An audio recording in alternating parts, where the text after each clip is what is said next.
बच्चों कोई क्वेश्चन है कल से रिलेटेड तो पूछ लें।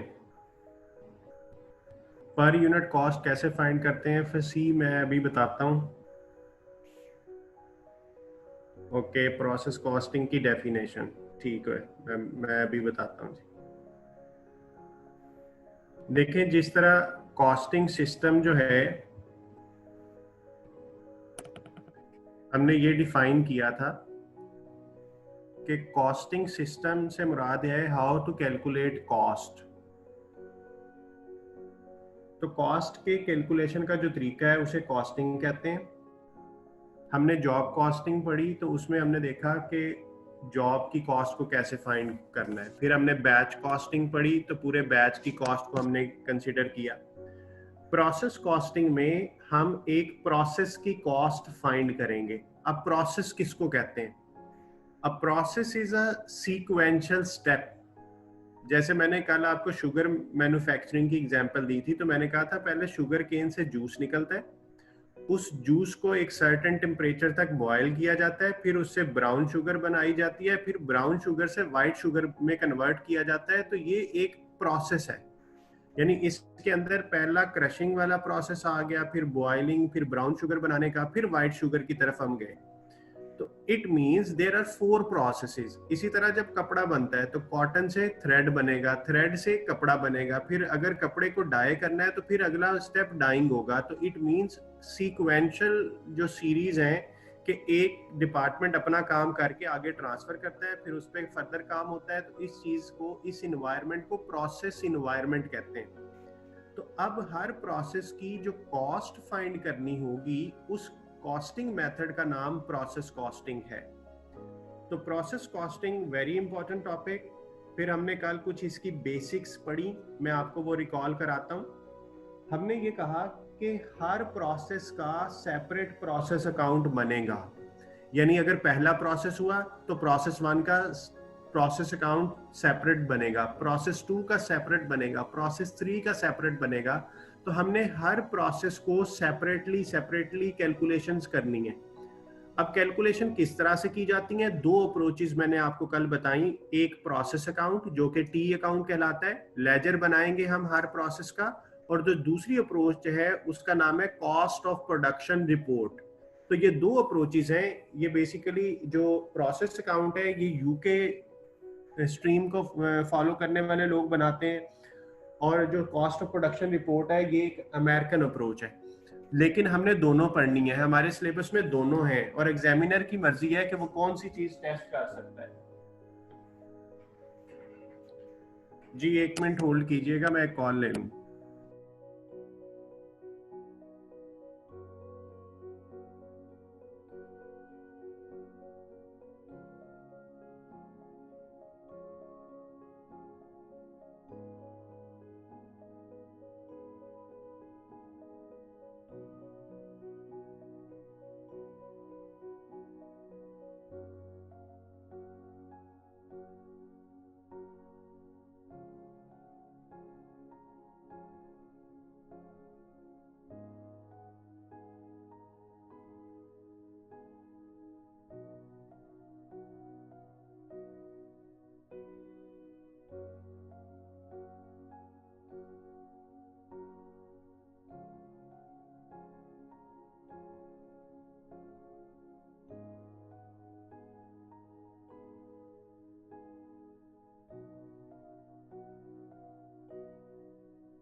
जी, तो हम बात कर रहे थे कि प्रोसेस कॉस्टिंग में हम प्रोसेस अकाउंट बना सकते हैं और कॉस्ट ऑफ प्रोडक्शन रिपोर्ट भी बना सकते हैं। तो हमारे सिलेबस में दोनों चीज़ें, हमारे एग्जामिनर की मर्जी है कि वो कॉस्ट ऑफ प्रोडक्शन रिपोर्ट हमसे पूछ ले या प्रोसेस अकाउंट पूछ ले।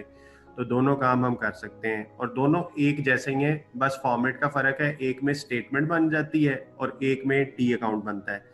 तो लॉजिकली कॉन्सेप्ट्स का कोई डिफरेंस नहीं है, कॉन्सेप्ट्स एक ही हैं। हमने जो भी वर्किंग करनी हो वो वर्किंग स्टाइल है कि लेजर में कर लें या रिपोर्ट बना लें। तो वर्किंग आपको जो भी मैं सिखा रहा हूँ वो दोनों में काम आनी है। इसी तरह फिर हमने कल कहा कि प्रोसेस की जो नेचर है, जो पैसा आपका प्रोसेस में लग रहा है, that will be an asset. और मैंने आपको उसकी लॉजिक बताई, why this is an asset, because we define everything which will generate the future economic benefit to an entity is an asset। तो आप प्रोसेस में पैसा लगा रहे हैं, रॉ मटेरियल इंसर्ट किया, लेबर ने काम किया, आपके डायरेक्ट एक्सपेंसेस इंकर हुए, ओवरहेड्स की कॉस्ट इंकर हुई। तो ये सारी चीज़ें जो हैं, ये आपके पैसे क्यों लग रहे हैं, आपने इससे इन्वेंट्री बनानी है और उस इन्वेंट्री को आप सेल करेंगे तो फ्यूचर में इकोनॉमिक बेनिफिट आएगा। So the nature of every process is an asset. Whenever there is an addition in the asset, it will be debited, and whenever there is any decrease in the asset, it will be credited। तो वो process account में debit side पे कौन सी चीज़ें आती हैं, जो आपके पैसे लगेंगे इस प्रोसेस में वो सारे डेबिट साइड पे आएंगे, और जो वहाँ से जो रिजल्ट निकलेगा, ये रिजल्ट क्या निकलेगा, आउटपुट होगी, लॉसेस में कुछ चीज़ें चली जाएंगी, तो वो चीज़ें आपकी क्रेडिट साइड पे जाएंगी। तो हमने कल एक प्रोसेस अकाउंट बनाया, हमने डेबिट साइड पे लिखा इनपुट, फिर हमने उसका फॉर्मेट इन डिटेल डिस्कस किया कि इनपुट में हम क्या क्या चीज़ें लेंगे। मटेरियल की कॉस्ट भी लिखेंगे, यूनिट्स भी, लेबर की सिर्फ कॉस्ट लिखी जाएगी, डायरेक्ट एक्सपेंसेस की कॉस्ट लिखी जाएगी, वेरिएबल ओवरहेड्स अगर हुए तो कॉस्ट लिखनी है, फिक्स्ड ओवरहेड अब्जॉर्ब कराने हैं तो उसकी कॉस्ट लिखेंगे। और फिर नॉर्मल लॉस, नॉर्मली ये परसेंटेज गिवन होती है, अगर वो 10% है तो अंडरस्टूड है कि 10% किसका होगा, मटेरियल इनपुट का। तो मटेरियल इनपुट वाज 1000, उसका 10% हमने कैलकुलेट किया तो 100 आ गया, और आउटपुट हमें क्वेश्चन में गिवन होगी 880। अब ये जितनी चीजें मैंने रेड कलर में लिखी थी, these all are given in your question. तो इसका मतलब है कि जब इतना डाटा दिया हुआ है, मैंने क्या करना है, तो वो ब्लैक और ग्रीन कलर में जो चीजें हैं वो हमने कैलकुलेट की हैं या हमने परसीव की हैं कुछ चीजें। तो इसके लिए फिर मैंने बताया कि अब हमारा काम ये है कि डेबिट और क्रेडिट साइड बराबर होनी चाहिए। पहले हमने यूनिट्स को बराबर किया, तो यूनिट्स में बैलेंस आया 20 यूनिट्स का। तो ये लॉस था, ये कौन सा लॉस है, अबनॉर्मल लॉस। और कल हमने अबनॉर्मल लॉस को डिफाइन किया, if actual loss is greater than the expected loss. I repeat, if actual loss is greater than the expected loss, this loss will be known as abnormal loss। Now, what is an expected loss? Expected loss means that we are expecting from this process। जैसे normal loss है, this is expected loss. हमें पता है कि हमारी production environment ऐसी है कि 10% ज़ाया होना ही होना है। तो अगर 1000 में से 880 आउटपुट आई है तो इसका मतलब है 120 kg आया हुआ है। अब एक्सपेक्टेड कितना था, 100। तो जो 20 एक्स्ट्रा आया हुआ है ना, this will be the abnormal loss. और फिर हमने कहा कि अब नॉर्मल लॉस की क्या वैल्यू होनी चाहिए, आउटपुट की क्या वैल्यू होनी चाहिए, अब नॉर्मल लॉस की क्या वैल्यू होनी चाहिए। तो ये रूल जो आपको नजर आ रहे थे स्क्रीन पे थोड़ी देर पहले, मैं ये दोबारा दिखा देता हूँ। तो हमने कहा कि normal losses are recorded at scrap value और disposal cost in the process account. यानी हमने नॉर्मल लॉस की जो वैल्यू लिखनी है प्रोसेस अकाउंट में, वो या तो स्क्रैप वैल्यू लिखी जाएगी। स्क्रैप वैल्यू क्या होती है, जब हम कोई चीज बेचते हैं तो हमें कैश रिसीव होता है। और डिस्पोजल कॉस्ट, जब हम कोई चीज बेचते हैं तो पैसे भी हमें ही देने पड़ते हैं, तो उस चीज को डिस्पोजल कॉस्ट कहते हैं। तो अगर डिस्पोजल कॉस्ट हुई तो वो डेबिट साइड पे लिखना है प्रोसेस अकाउंट में। ये देखें, डिस्पोजल कॉस्ट डेबिट साइड पे लिखी हुई है। और अगर स्क्रैप वैल्यू हुई तो ये जो है आपकी क्रेडिट साइड पे लिखी जाएगी। अस्सलाम वालेकुम, हेलो।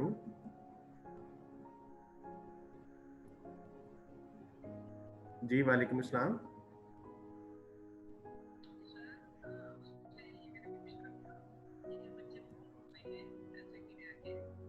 जी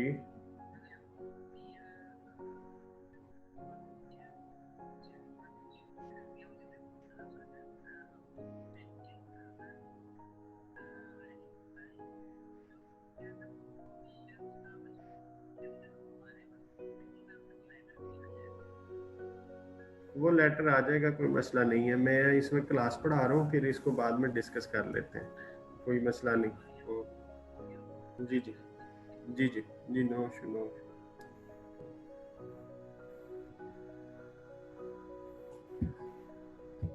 जी, तो हमने कहा कि नॉर्मल लॉस की स्क्रैप वैल्यू हो सकती है या डिस्पोजल कॉस्ट हो सकती है।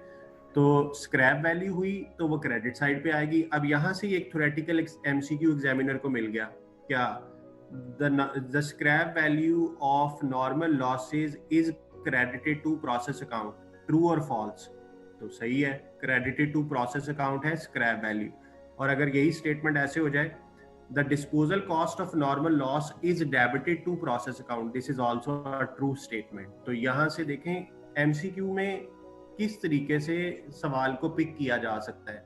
तो ये मैं इतनी डिटेल से इसीलिए डिस्कस कर रहा हूँ कि जब स्टूडेंट के सामने एमसीक्यू आए तो उसका दिमाग क्लियर हो कि मुझे पता है कि ये क्या होता है और ये क्या होता है।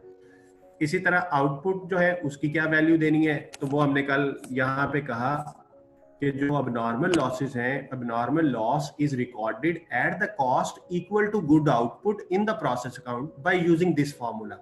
What is this? Cost per unit हम निकालेंगे, इसको एवरेज कॉस्ट भी कहते हैं, cost per unit of good output भी कहते हैं और एवरेज कॉस्ट भी कहते हैं। और इसका जो फॉर्मूला है that is cost incurred minus scrap value plus disposal cost.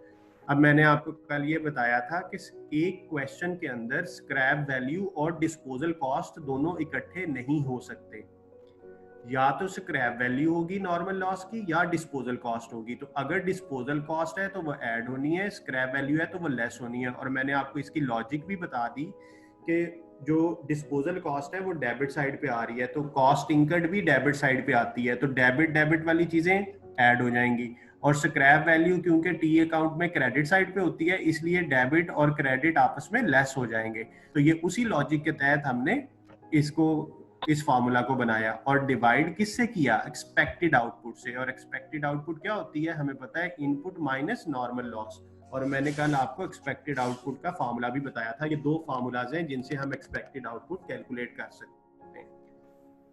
पहला फार्मूला ये है कि जो आपने इनपुट किया है उस वो 100% है, तो 100% में से जो आप एक्सपेक्ट कर रहे हैं नॉर्मल लॉस की परसेंटेज वो लेस कर दें। तो जैसे कल के क्वेश्चन में था कि 10% नॉर्मल लॉस है, देन द एक्सपेक्टेड इज 90%, तो 90% लिया, this will be the expected output. और दूसरा तरीका क्या है कि इनपुट यूनिट्स लिख लें माइनस नॉर्मल लॉस के यूनिट लिख लें। तो इनपुट 1000 था, normal loss is 10%, 10% of input. अगर क्वेश्चन साइलेंट है तो हमेशा याद रखना है आपने कि ये नॉर्मल लॉस किसका होगा, 10% इनपुट का। अगर क्वेश्चन कभी खुद लिख दे, वेरी रेयर होगा, किसी किसी सवाल में वो लिखेगा normal loss is 10% of output, तो फिर आउटपुट का 10% लेना है। और 99% केसेस में वो ये नहीं बताता कि 10% किसका लेना है। तो अगर उसने क्वेश्चन को साइलेंट रखा है कि ये नॉर्मल लॉस की परसेंटेज 10% किसकी है, तो अंडरस्टूड है कि वो इनपुट की है। जी, ये मैंने आपको कल का सारा रिवाइज कराया। अब जो बच्चे कल का लेक्चर नहीं सुन सके थे उनको भी ये सारा कुछ पता चल गया। अब मैं आपके सामने एक न्यूमेरिक डाटा लिखता हूँ और फिर मैं आपको उसका सोल्यूशन कराता हूँ और उम्मीद करता हूँ कि आपको ये सारी कैलकुलेशन समझ आ जाएगी।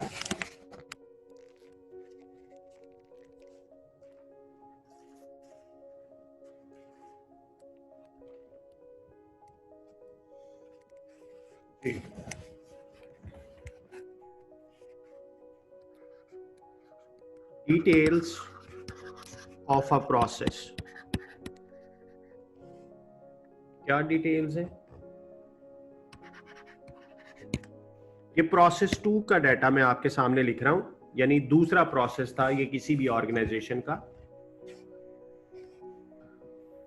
तो पहला डाटा है मटेरियल ट्रांसफर्ड फ्रॉम प्रोसेस 1, यानी पहले प्रोसेस ने जो मुझे मटेरियल दिया दूसरे प्रोसेस को, वो था जी 1000 units at the rate $24 per unit. तो ये उसने मुझे यूनिट्स दिए। लेबर कॉस्ट इंकर्ड जो मेरी लगी in process 2, that is 9000। Overhead cost $3000। ये भी अंडरस्टूड है कि प्रोसेस 2 की है, क्योंकि मैंने ऊपर लिखा हुआ है कि ये डिटेल्स किस प्रोसेस की है, प्रोसेस 2 की। मटेरियल्स ट्रांसफर्ड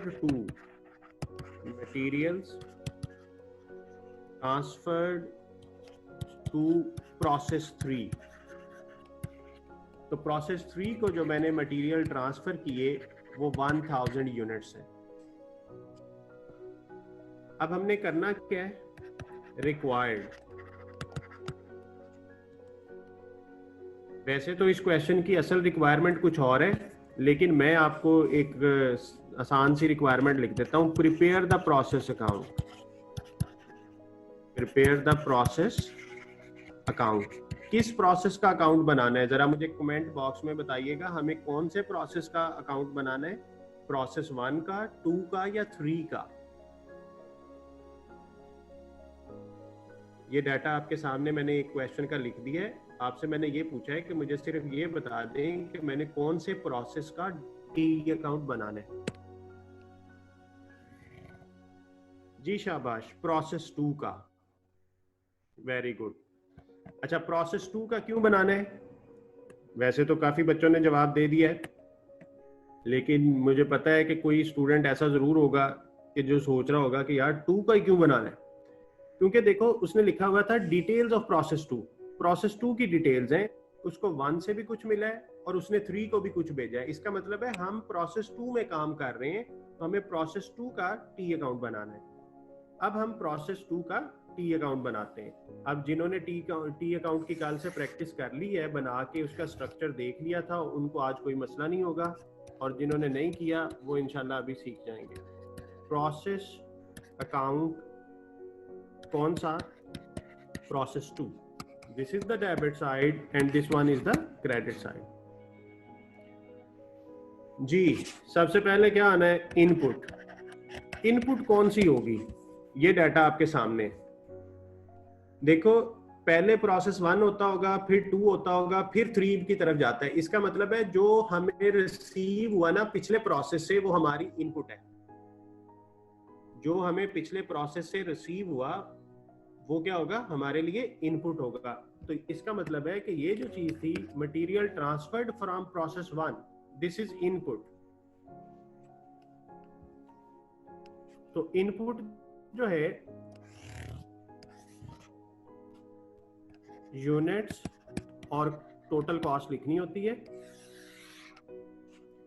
तो 1000 यूनिट्स थे eight the rate $24 per unit. तो कितना हो जाएगा, 24,000। तो बताएं मुश्किल है कि ये काम? उसके बाद लेबर की कॉस्ट। तो लेबर कॉस्ट उसने आपको क्वेश्चन में बताई है, बिल्कुल बताई है, 9000। तो ये कॉस्ट के कॉलम में 9000 आ गया। ओवरहेड की कॉस्ट उसने खुद ही बता दी है, 3000। तो ये 3000 ओवरहेड की कॉस्ट आ गई। उसके बाद अगला काम क्या करना होता है,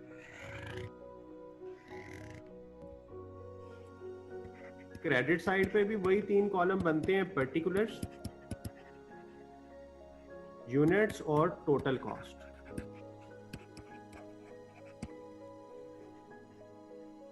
अब यहां पे क्या क्या आना होता है, यहां पे नॉर्मल लॉस आता है, आउटपुट आती है, और अबनॉर्मल लॉस आता है, और अगर कभी गेन हो जाए तो अबनॉर्मल गेन यहां आता है। लेकिन इस क्वेश्चन में अगर देखें आप, तो जो हमने मटेरियल ट्रांसफर किया प्रोसेस 3 को, तो वो हमारी आउटपुट है। तो इसका मतलब है आउटपुट तो 1000 है। अब क्या क्वेश्चन के अंदर नॉर्मल लॉस का कोई जिक्र है? नहीं है, तो इसका मतलब है नॉर्मल लॉस एग्जिस्ट नहीं कर सकता, क्योंकि क्वेश्चन में लिखा ही नहीं है। जब नॉर्मल लॉस नहीं है तो ना अब नॉर्मल लॉस आ सकता है ना गेन आ सकता है। यानी एक ऐसा प्रोसेस जिसके अंदर नॉर्मल लॉस की कोई प्रोविजन ही नहीं है, तो वहां पे नॉर्मल लॉस नील हो गया। और डेफिनेटली आउटपुट अगर बराबर है इनपुट के तो जाया कुछ हुआ ही नहीं। देखो 1000 इनपुट किया था, 1000 आउटपुट हो गया, तो जाया तो कुछ भी नहीं हुआ। अगर तो 1000 से कम होता तो फिर अब नॉर्मल लॉस, या अगर 1000 से ज्यादा हो जाता तो गेन आना था। लेकिन इस सवाल में पहला क्वेश्चन है, इसके अंदर हमने नॉर्मल लॉस, अब नॉर्मल लॉस का कोई कॉन्सेप्ट रखा ही नहीं। हमने ये अज्यूम किया, क्यों किया? क्योंकि क्वेश्चन में लिखा ही नहीं था नॉर्मल लॉस। ये देखें, ये 1000 हो गया और ये भी 1000 हो गया, तो यूनिट्स टैली हैं। अब आपकी टोटल कॉस्ट कितनी बन गई? 36,000। इसका मतलब है कि यहां पे 36,000 आना चाहिए। ये कैसे हमने किया? ये हमने बैलेंसिंग फिगर निकाली, क्योंकि हम जब एफएफए पढ़ते थे तो हमें पता था कि लेजर को बैलेंस कैसे करते हैं, तो हमने सिंपल लेजर को बैलेंस कर लिया। लेकिन ये 36,000 बैलेंस के अलावा आता कैसे है वो भी मैंने आपको कल सिखाया था। हमने क्या करना होता है, हम सबसे पहले average cost per unit find करते हैं, और उसका क्या फॉर्मूला होता है? Cost incurred minus scrap value plus disposal cost divided by input minus normal loss. अब कॉस्ट इंकर्ड 36,000 है, स्क्रैप वैल्यू है नहीं, डिस्पोजल कॉस्ट है नहीं, इनपुट 1000 है, नॉर्मल लॉस 0 है, तो आपका आंसर आ गया 36,000 divided by 1000। It means average cost is 36 per unit. आपके कितने यूनिट्स थे? 1000। तो 36 को जब 1000 से मल्टीप्लाई करेंगे तो वो 36,000 होगा। तो ये 36,000 इस तरह लॉजिकली कैलकुलेट हुआ है। तो मुझे बता दें, आपको ये प्रोसेस 2 का टी अकाउंट और कैलकुलेशन समझ आ गई है? Very simple. अब हम अगले इलस्ट्रेशन में इसी को जरा आगे लेके चलेंगे, जिसमें लॉसेस भी आएंगे।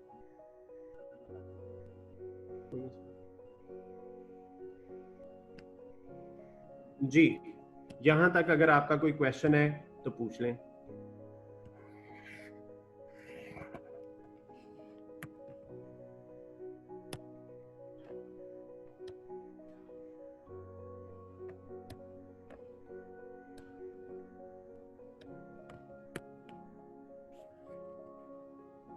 जी, no question.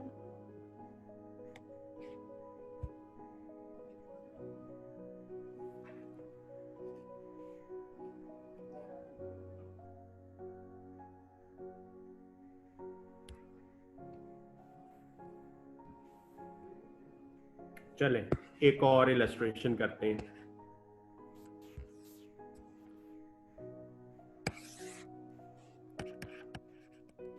Details of process 1।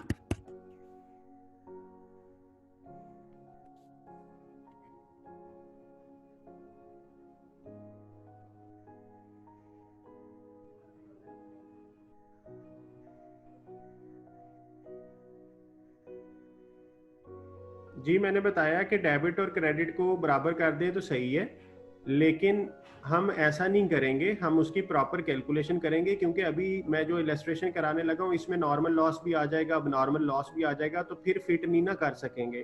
तो इसलिए बेहतर है कि हमें पूरी कैलकुलेशन करनी है। हाँ, अगर वो नॉर्मल और अब नॉर्मल नहीं है तो हम उसको बैलेंस कर सकते हैं, कोई इशू नहीं है, लेकिन हमें पूरा तरीका आना चाहिए।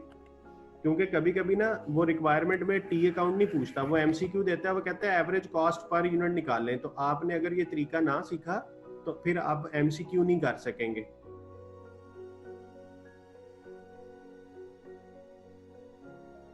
सर, अब नॉर्मल गेन को फार्मूला में कहाँ एडजस्ट करेंगे? फार्मूला में अब नॉर्मल गेन नहीं आता। अच्छा, ये जो फार्मूला है ना एवरेज कॉस्ट पर यूनिट का, इसके अंदर आपका ना अब नॉर्मल लॉस आता है कहीं, ना अब नॉर्मल गेन आता है। इसके अंदर सिर्फ यही यही फार्मूला है, यही टोटल चीज है।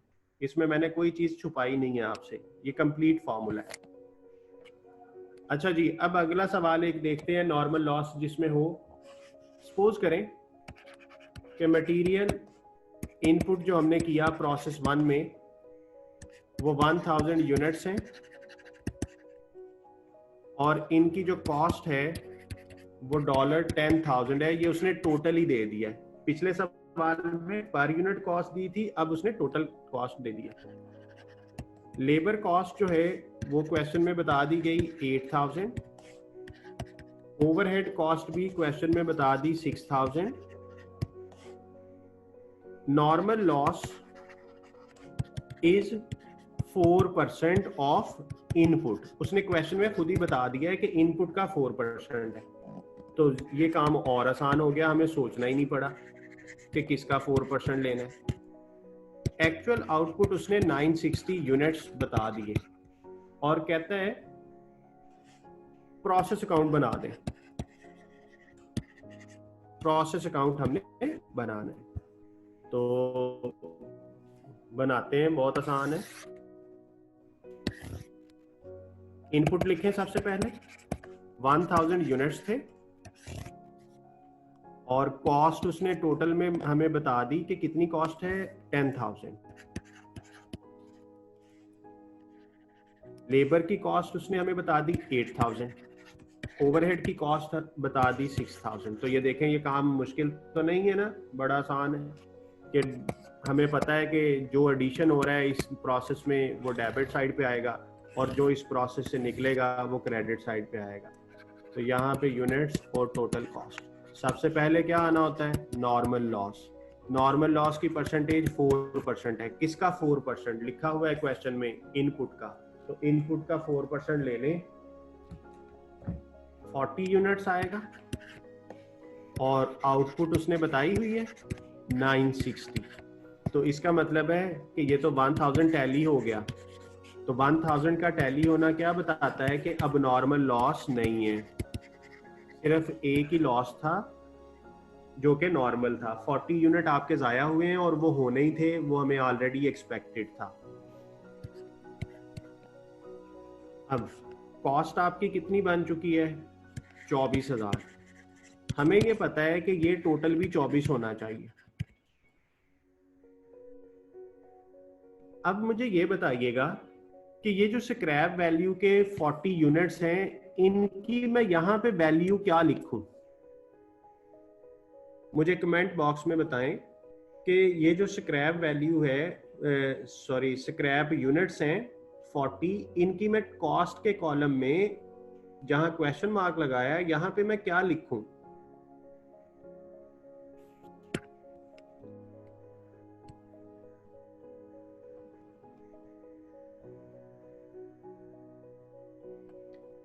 अच्छा, एक बात मैं आपको बार बार कहता हूं ना कि कॉन्सेप्ट वो बनाएं जो बनाने चाहिए, ना कि वो जो आपका दिल करे।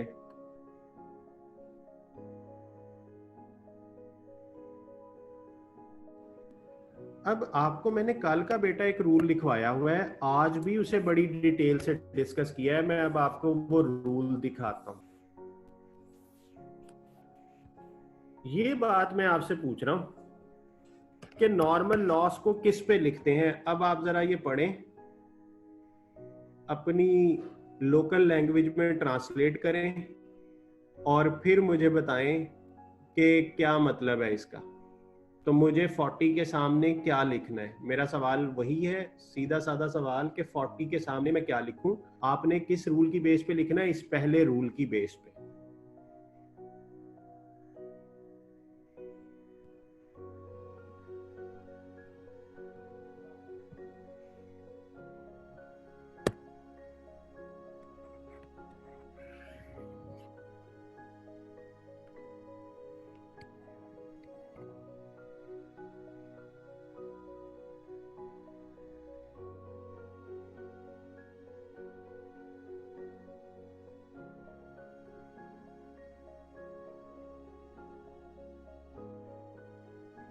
जी, 2-3 स्टूडेंट्स ने रिप्लाई किया है और वो ठीक पॉइंट पे पहुंच गए हैं, लेकिन अभी सारों का रिप्लाई नहीं आया।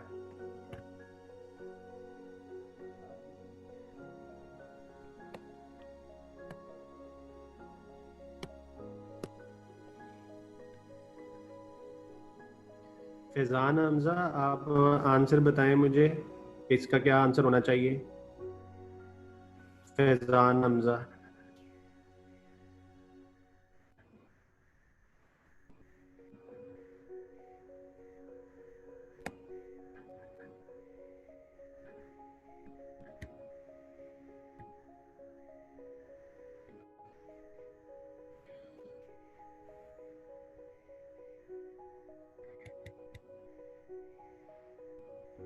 जिले अब्बास, आप भी आंसर बताएं मुझे इसका, कि क्या इसका आंसर होना चाहिए।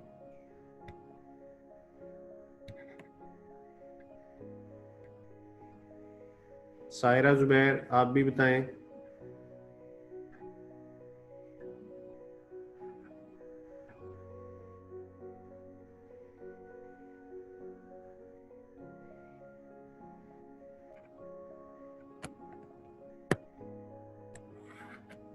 बाकी जिन बच्चों के मैंने नाम नहीं लिए वो खुद से बता सकते हैं, ऐसा नहीं है कि उन्होंने नहीं बताना।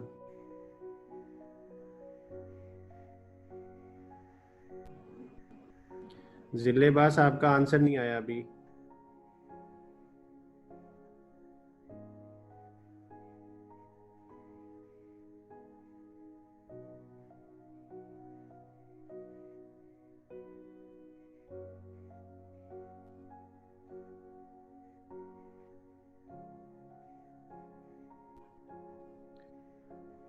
बिस्मा अशरफ, आप बताएं इसका क्या आंसर होना चाहिए।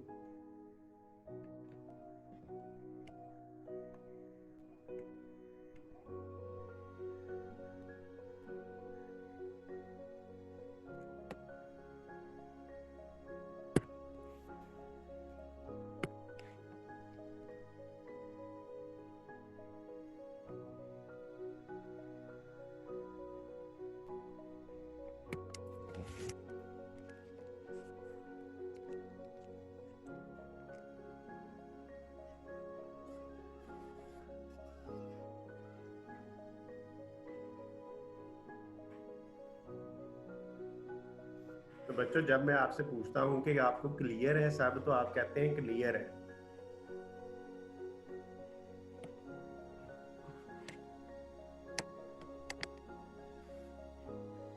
ये जो सारे रूल्स हैं, ये आपको बताने का मकसद ये है कि आपने इसे सीखना है, और इसलिए नहीं बताए जा रहे कि आपको पता चल जाए कि मुझे आते हैं। बात गौर से सुने। रूल 1 क्लियर है। आपको मैंने शुरू में कहा था कि जिस बच्चे को किताब पढ़नी आ गई ना, इंग्लिश आती है और 1 से लेकर 10 तक गिनती आती है, वो आईसीएम में खुद से कर सकता है, लेकिन शर्त ये है कि उसे समझना आता हो। और अगर वो रट्टा सिस्टम वाला बच्चा है कि वो हर चीज को देखता है कि अच्छा फलां सवाल में ऐसे हुआ था, फलां में ऐसे हुआ था, वो सवाल कर करके सीखता है, तो उसके लिए आईसीएम में सही नहीं है। आपको अपनी ये हैबिट बनानी है कि आप जो चीज पढ़ें उसको अंडरस्टैंड करें। अब देखें, रूल 1 को जरा दोबारा सुनिएगा। कल मैंने इस पे इतना टाइम लगाया, मैंने आज भी लगाया, और आज जब इसको अप्लाई करने लगे हैं तो मुझे सिर्फ 2 या 3 स्टूडेंट ने सही जवाब दिया। बाकी जिन्होंने जवाब दिया, किसी ने कह दिया मुझे समझ ही नहीं आया, मुझे आपका सवाल समझ नहीं आया, मुझे ये नहीं पता चल रहा। चलिए अब सुने, आपको एक तरीका सिखाया। Normal losses are recorded at scrap value और disposal cost in process account. अब आप जरा इसको कर लें ट्रांसलेशन, जो भी बोली आप बोलते हैं, क्योंकि कुछ लोग कहते हैं ना ये इंग्लिश हमारी जुबान नहीं है तो हम नहीं मानते इसे, तो जरा अपनी अपनी जुबान में ट्रांसलेट कर लें।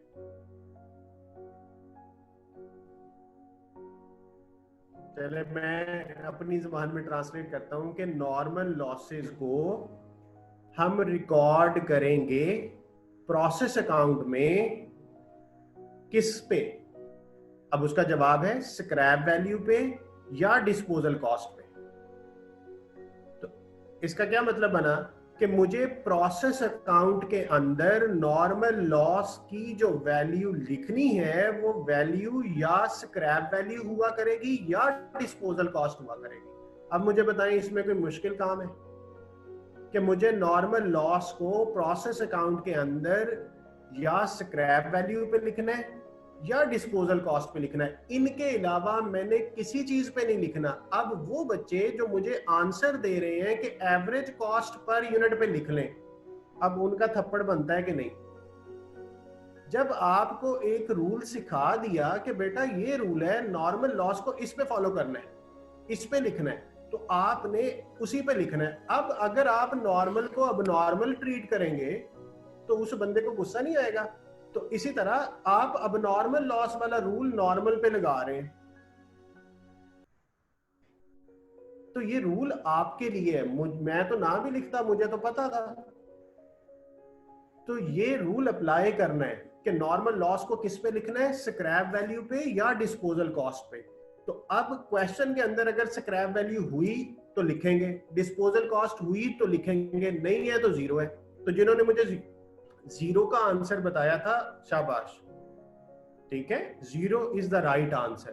क्योंकि इस क्वेश्चन के अंदर ना उसने स्क्रैप वैल्यू बताई है ना उसने डिस्पोजल कॉस्ट बताई है। तो इसका मतलब है कि इस सवाल के अंदर नॉर्मल लॉस की जो वैल्यू होगी दैट विल बी जीरो।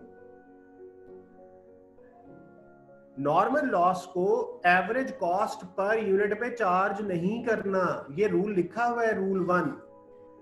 इसको उठते जागते तस्बीह की तरह पढ़ लें एक दिन कि normal losses are recorded at scrap value और disposal cost in process account.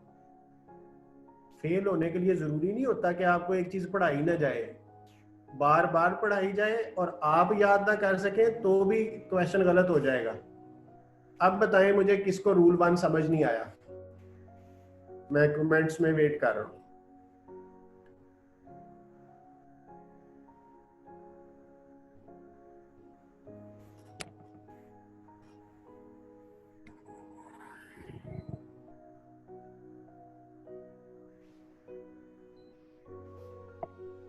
जी बताएं सारे बच्चे जिनसे मैंने पूछा था, फैजान, हमजा, जिले अब्बास।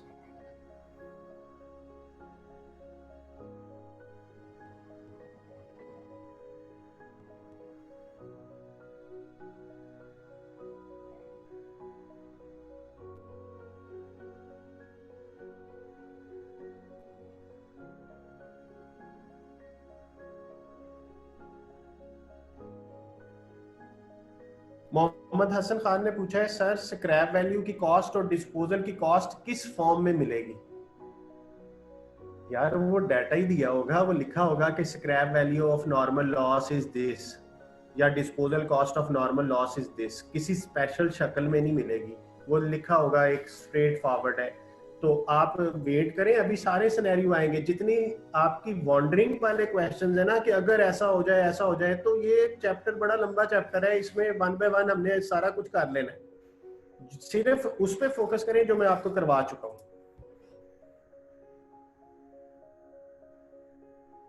वो पर यूनिट दे दे बेटा तो पर यूनिट को यूनिट से मल्टीप्लाई कर देंगे, टोटल दे दे तो टोटल लिख लेंगे, ये कोई इतना बड़ा इशू नहीं है। टोटल दे देगा तो सीधा उठा के टोटल में लिख लेंगे। जैसे अभी मटेरियल की कॉस्ट उसने टोटल दे दी थी तो हमने टोटल लिख ली। चीजों को ना रटा ना करें। जो आपकी प्रैक्टिकल लाइफ होगी वो बड़ी अनप्रिडिक्टेबल है। अब जैसे मैं आपको आज पढ़ा रहा हूँ ना, आप जो मर्जी सवाल पूछ लें, तो मैं जितनी मर्जी तैयारी करूं, वैसे तो मैं लेक्चर की तैयारी कभी नहीं करता, लेकिन मैं जितनी मर्जी तैयारी कर लूं फिर भी अनप्रिडिक्टेबल है। तो इट मींस आप यहाँ पे रट्टा ना लगाएं कि मुझे हमेशा सीधे सीधी सिचुएशन दी होगी। आपने अपना कॉन्सेप्ट क्लियर करना है। अगर वो पर यूनिट में दे दे तो टोटल करना कोई मसला नहीं है, टोटल हो जाएगा, और अगर टोटल में दे दे तो फिर कोई इशू नहीं है।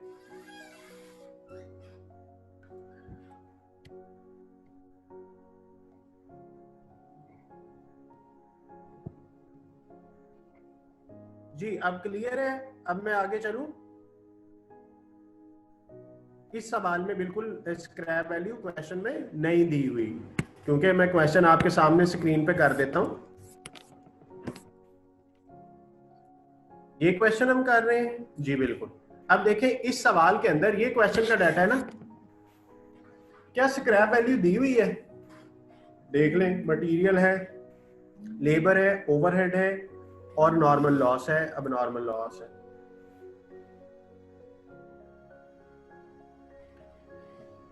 तो ये स्क्रैप वैल्यू क्वेश्चन में नहीं दी हुई, तो इसका मतलब है यहां पे मैं क्या लिखूं? 0 लिखूंगा।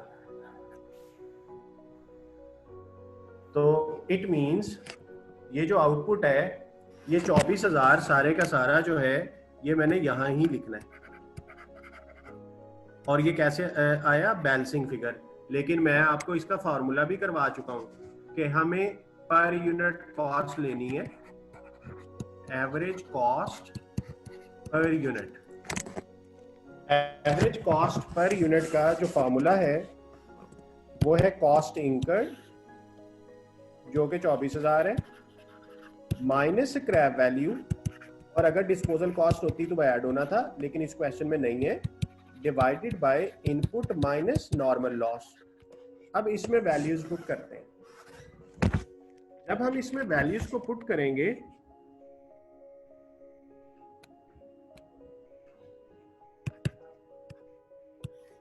तो ये बना 24,000, input is 1,000 minus normal loss 40,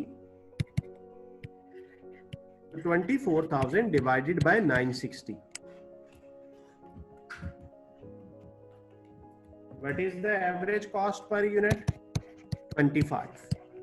तो अब यहाँ पे कैसे आया? 960 into 25 will be equal to 24,000।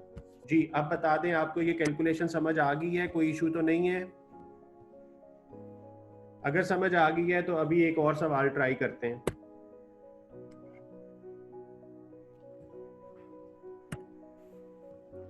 आज ये जो मैंने डिस्कशन की है आपके साथ, उसका मकसद सिर्फ और सिर्फ यही था कि आपको ये पॉइंट मैं बिल्कुल अच्छी तरह से क्लियर कर दूं, और आज के बाद आपकी ये पेपर में आपको कोई रात को उठा के भी कहे ना कि बताओ नॉर्मल लॉस किस पे रिकॉर्ड होना है, तो आपको याद होगा आई बेट।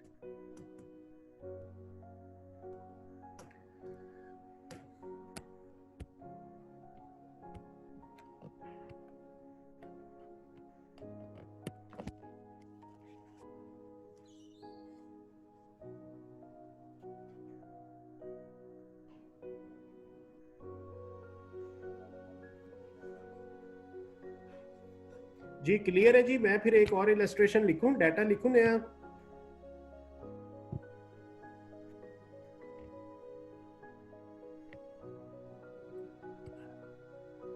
Okay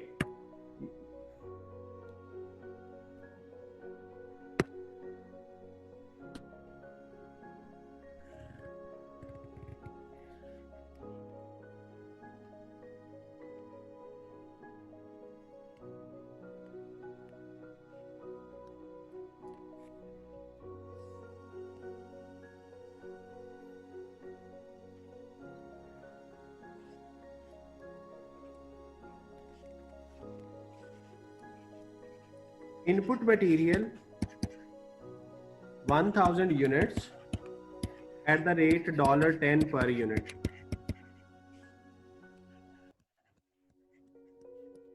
Conversion cost $14,000. Normal loss 4%. Scrap value $12 per unit.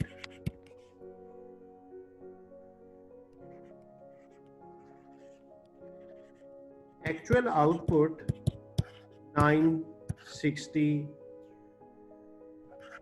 units.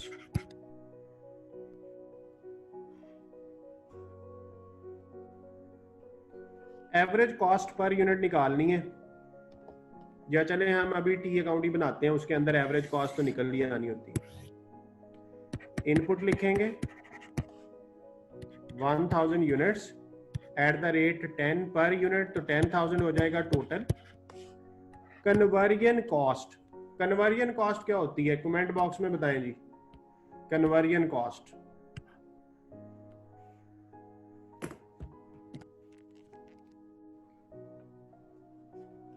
जी डेफिनेशन बता दें या फार्मूला बता दें, जो भी बताएंगे दोनों में से एक्सेप्टेबल है।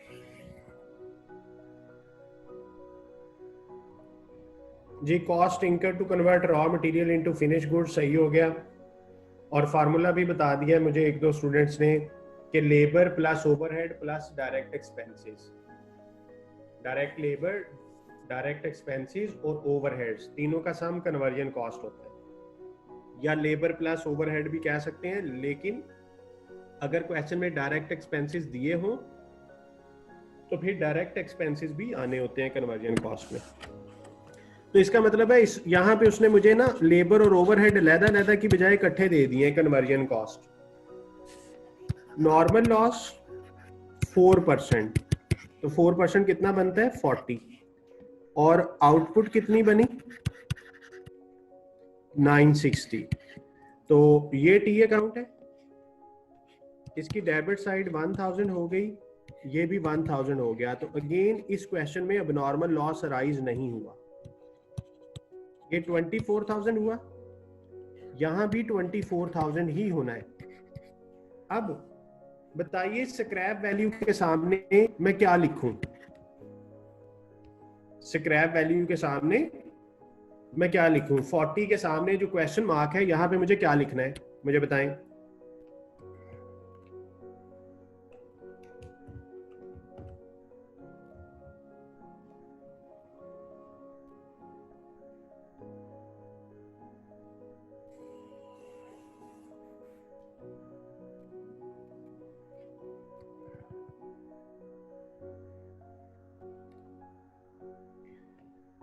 अच्छा, अब कुछ भाई मेरे ऐसे भी होंगे जिनको ना समझ ही नहीं आया होगा कि मैंने पूछा क्या है, क्योंकि मैंने जो पूछ लिया है, मैंने पूछा ये है कि ये जो 40 यूनिट्स हैं इनकी मैं वैल्यू क्या लिखूं।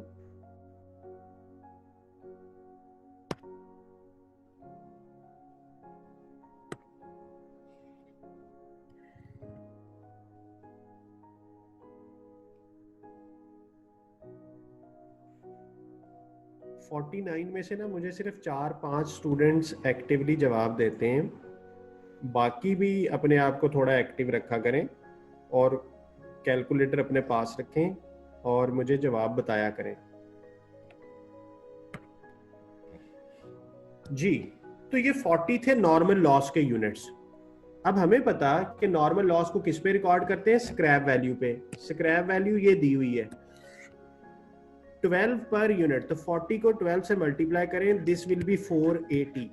तो जिन्होंने 480 का आंसर बताया है उनका आंसर बिल्कुल ठीक है। ये 480 कैसे बना, 40 यूनिट्स थे और एक यूनिट $12 पे स्क्रैप हो रहा है, तो इसका मतलब है 480 हो जाएंगे। तो हसन खान आपने पूछा था ना किस फॉर्म में दिया होगा, तो देखें पर यूनिट में दे दिया तो मैंने उसे टोटल में कन्वर्ट कर लिया, और अगर टोटल ही दे देता तो फिर मुझे कन्वर्जन की जरूरत नहीं पड़नी थी। अब यहाँ पे क्या आएगा, यहाँ पे एक तरीका तो ये है कि 24,000 में से आप ये माइनस करके बैलेंसिंग फिगर लिख लें 23,520, लेकिन हमें पता है कि ये किसी लॉजिक के तहत कैलकुलेशन होती है, तो एवरेज कॉस्ट पर यूनिट हम फाइंड करेंगे। उसका फार्मूला होता है cost incurred minus scrap value divided by input minus normal loss. तो इसको हम कैलकुलेट कर लेते हैं 23,520 डिवाइडेड बाय 960, तो ये बना 24.5।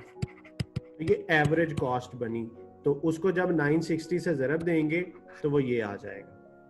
बैलेंसिंग फिगर भी निकाली जा सकती है। जी उम्मीद करता हूं कि आपको ये वाला क्वेश्चन भी क्लियर हो गया होगा। अभी हम इसको ज़रा मजीद अगले लेवल पे लेके चलते हैं इसी इलस्ट्रेशन को। या डाटा थोड़ा चेंज कर लेते हैं।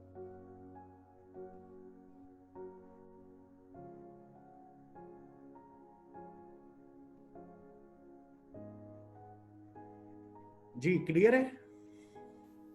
रूल पक्का हो गया कि नॉर्मल लॉस स्क्रैप वैल्यू पे आना होता है और एवरेज कॉस्ट कैसे निकालनी है।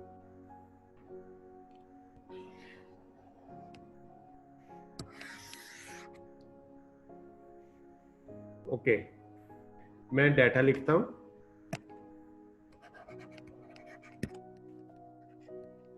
Material input 1000 units at $10 per unit,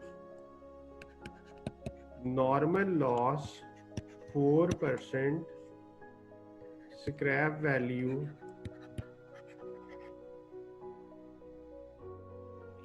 बल्कि स्क्रैप वैल्यू 0 कर देते हैं।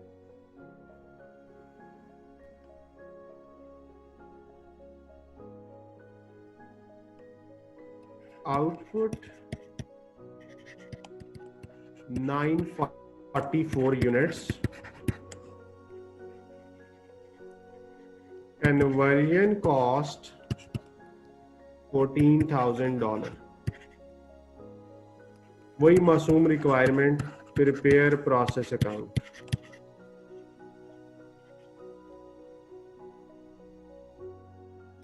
चले जी, ये प्रोसेस अकाउंट हो गया शुरू। Input 1000 at the rate 10 per unit, this will be 10,000. Conversion cost 14,000. Normal loss is 4%. So 4% will be 40. Output 944. अब जो जो कुछ सवाल में दिया था मैंने लिख लिया। अब मुझे लेजर को बैलेंस करना है। यूनिट्स 1000 है, ये भी 1000 होना चाहिए। तो क्या ये 1000 बनता है? ये बनता है 984। तो यहाँ पे balancing figure I 16। This will B abnormal loss. तो जिसका इंतजार था वो घड़ी आ गई कि अबनॉर्मल लॉस भी आए सवाल में, तो आ गया जी। अब हमें यहां पे क्या लिखना है और बाकी चीजों के सामने क्या लिखना है, वन बाय वन डिसाइड करते हैं। अब बताइए कि ये जो नॉर्मल लॉस है 40 यूनिट्स का, जहां पे मैंने क्वेश्चन मार्क लिखा, मैं इस जगह पे क्या लिखूं?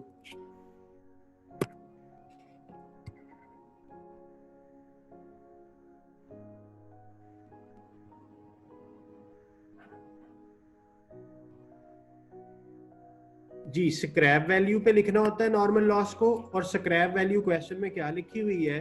0। तो इसका मतलब है यहां पे कुछ नहीं आएगा, दिस विल बी 0।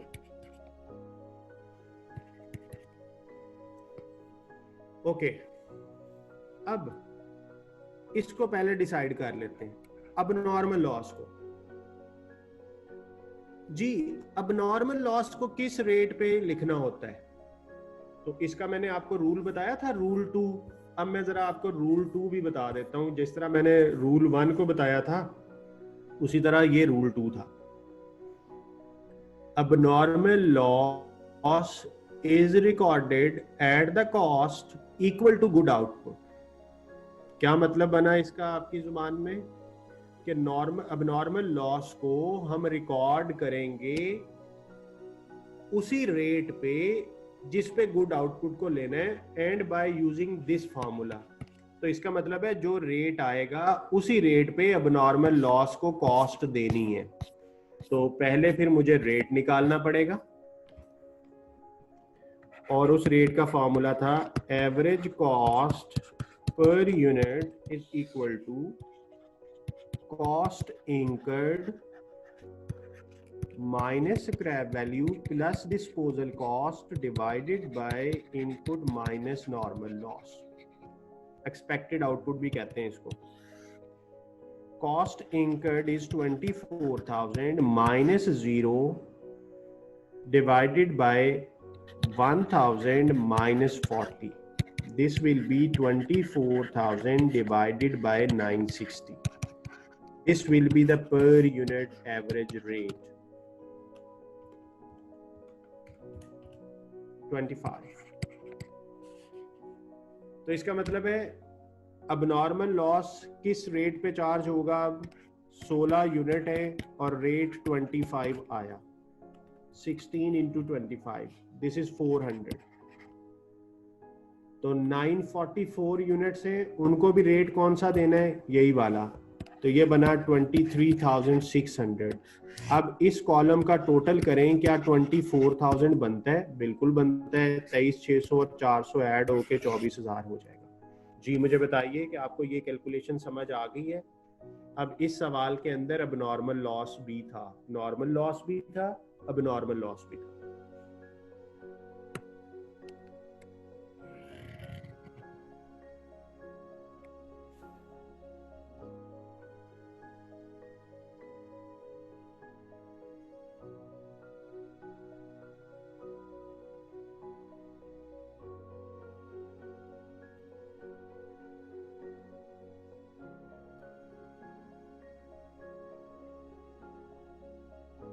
जी मुझे बताइए, आपको ये समझ आ गया सारा?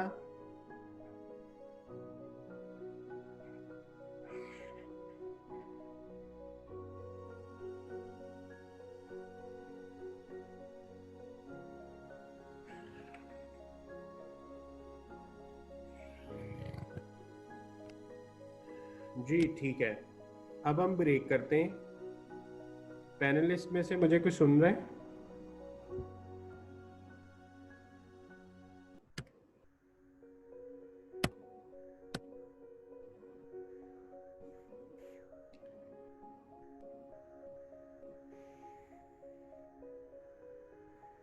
जी फ़हीम साहब, मैडम फौजिया, मैडम आसिफा, आप में से कोई मुझे सुन रहे हैं?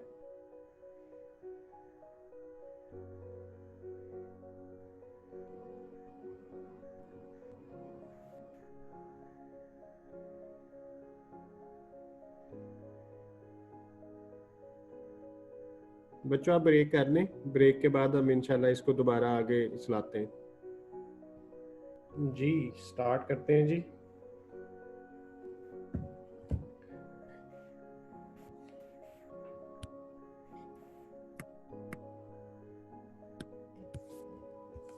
अब मैं आपके सामने एक और सिनेरियो बनाता हूँ जो कि इस तरह का लास्ट सिनेरियो होगा. उसके बाद हम अगला कॉन्सेप्ट सीखेंगे, क्योंकि अभी तक हम सारा कल वाला पुराना ही अप्लाई कर रहे हैं.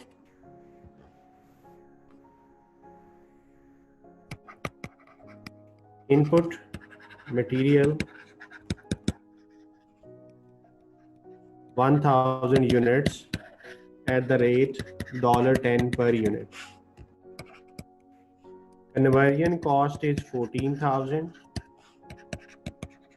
Normal loss 4%. Scrap value $12 per unit.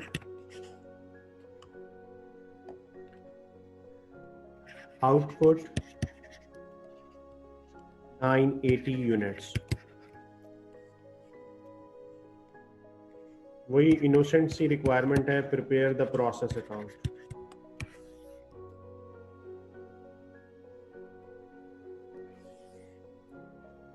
जी प्रोसेस अकाउंट बना लेते हैं. Input 1000 units at the rate 10 per unit, this will be 10,000. Conversion cost 14,000. Normal loss 4% of 1000, this will be 40.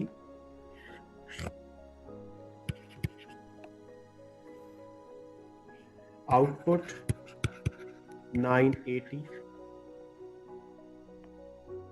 अच्छा, अगर आप लेजर को देखें तो ये साइड हैवी हो रही है,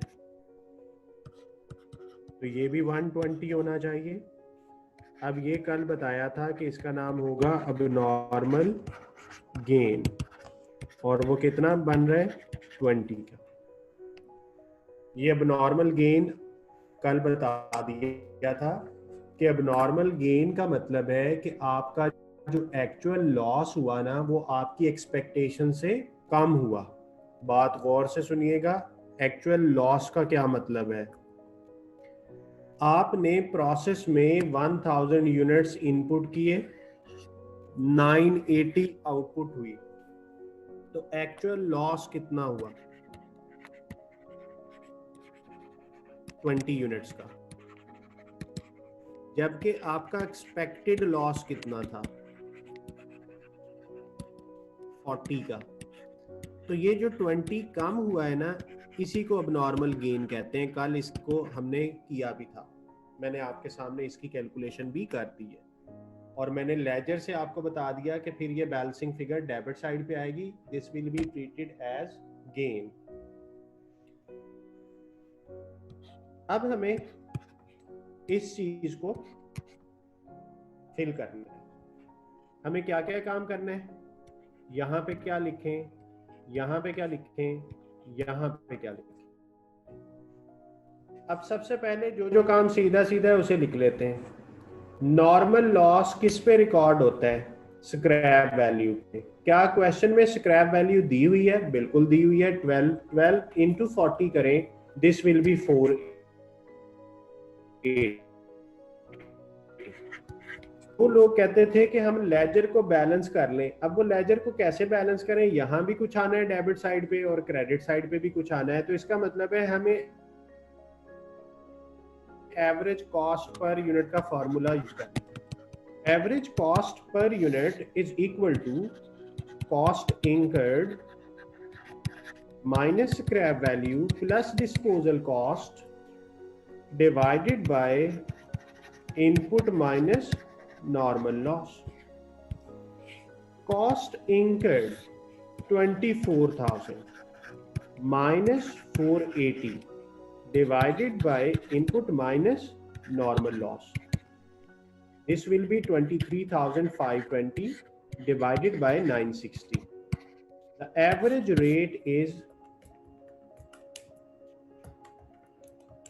24.5.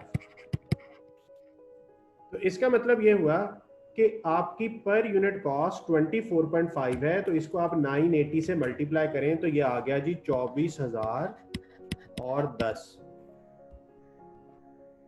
और इसमें जब आप 480 ऐड करेंगे तो ये बन गया 24,490।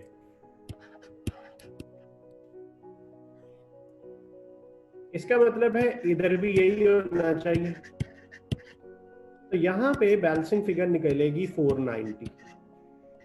अब ये 490 कैसे आया? ये भी आपको कल बताया था कि abnormal लॉस और गेन दोनों को वही रेट चार्ज किया जाता है जो गुड आउटपुट को चार्ज करना है। इसका मतलब है कि abnormal गेन की जो वैल्यू है, abnormal gain value will be equal to abnormal gain units into per unit cost. Abnormal gain units are 20 and per unit cost is 24.5. तो इसको जरा देखिएगा, 490 आता है, 24.5 इंटू 20, 490। तो ये देखें यहाँ पे हमने बैलेंसिंग फिगर भी 490 निकाली थी, और टी अकाउंट का टैली होना ये साबित करता है कि आपका क्वेश्चन बिल्कुल ठीक है। तो अब मैं आपके क्वेश्चंस देख लेता हूँ कि आपने क्या मुझे कमेंट्स भेजे हैं, मैं देख रहा हूँ जी। नॉर्मल लॉस ठीक है। अब नॉर्मल गेन का क्वेश्चन है ये, वो तो सही है। अब नॉर्मल गेन 500 आता है। 500 कहाँ से आ गया? फसी आपने 500 लिखा है, 500 मेरा ख्याल है आपने गलती से लिख दिया। अब नॉर्मल गेन 20 यूनिट्स हैं, ठीक है। नॉर्मल लॉस की वैल्यू 480, 23,520। ये 23,520 सलमान ने, अच्छा ठीक है, वो डिफरेंस बताया होगा, ठीक हो गया जी, ओके जी। बच्चों समझ आ गया? स्क्रीनशॉट ले लें। तो अब मैंने कल वाली चीज को आज पहला तकरीबन 1 घंटे से ज्यादा टाइम मैंने कल वाले रूल्स को कैलकुलेशन करवा दिए हैं। ये केस 1 था। केस 1 ये था कि ना वर्क इन प्रोसेस ओपनिंग है ना क्लोजिंग है। अब मैं आज आपको एक अगली चीज सिखाऊंगा, और फिर आगे चलते हैं।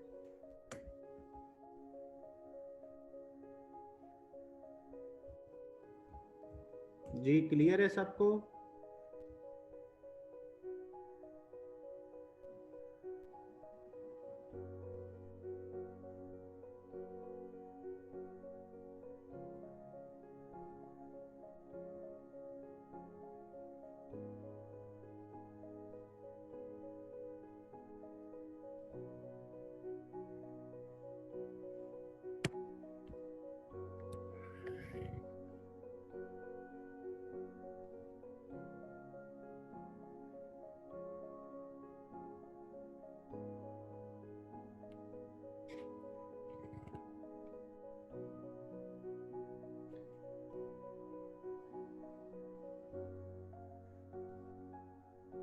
जी एक स्टूडेंट ने आज फिर मुझे टेस्ट का कहा है जी, टेस्ट लें हमारी कंपिटेंसी का पता चले। कंपिटेंसी तो आपकी आज थोड़ी देर पहले पता चल गई है जब मैंने नॉर्मल लॉस की वैल्यू पूछी थी।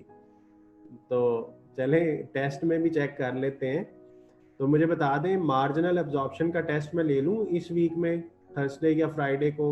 ऑनलाइन ही होगा जिस तरह मैं पहले लेता हूँ। आपको लिंक शेयर कर दूंगा, आपने वो गिवन टाइम होगा 24 आवर्स का, तो आपने उस टाइम में वो अटेम्प्ट करना है। मार्जिनल एब्जॉर्प्शन कॉस्टिंग जो हमने पढ़ा था टॉपिक, उसका टेस्ट कर लें फिर इस वीक में। अब कमेंट्स नहीं आ रहे।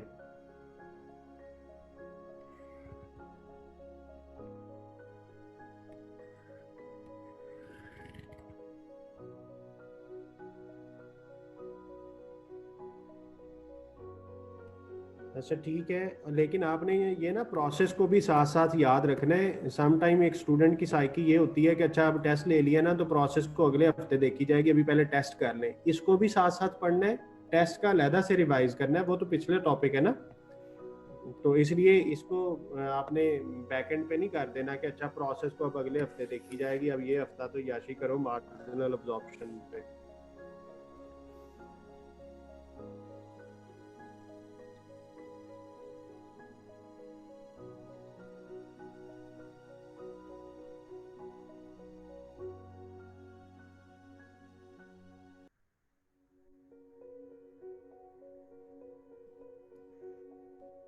अच्छा जी, अब मैं प्रोसेस कॉस्टिंग में आपको केस 2 करवाने लगा हूं।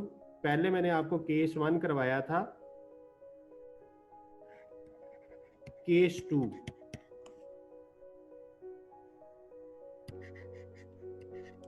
No opening work in process and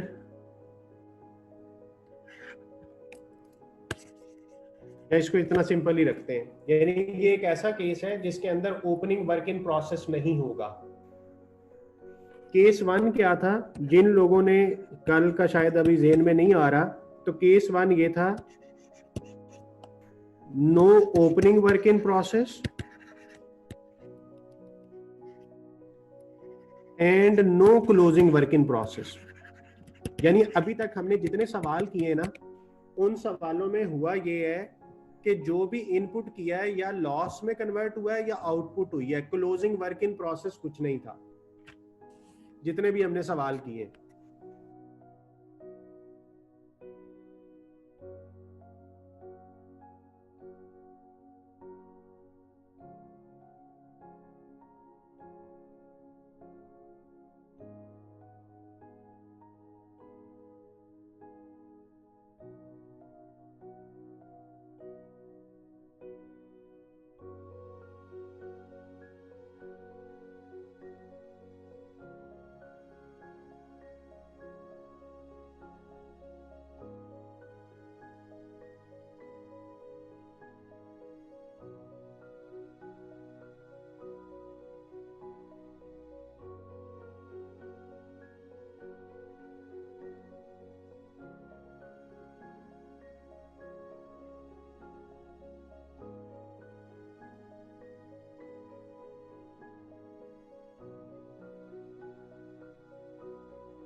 जी, तो केस 1 ये था कि ओपनिंग वर्क इन प्रोसेस भी नहीं है, क्लोजिंग वर्क इन प्रोसेस भी नहीं है, और केस 2 में हमने कहा कि ओपनिंग नहीं होगा, इसका मतलब है क्लोजिंग होगा।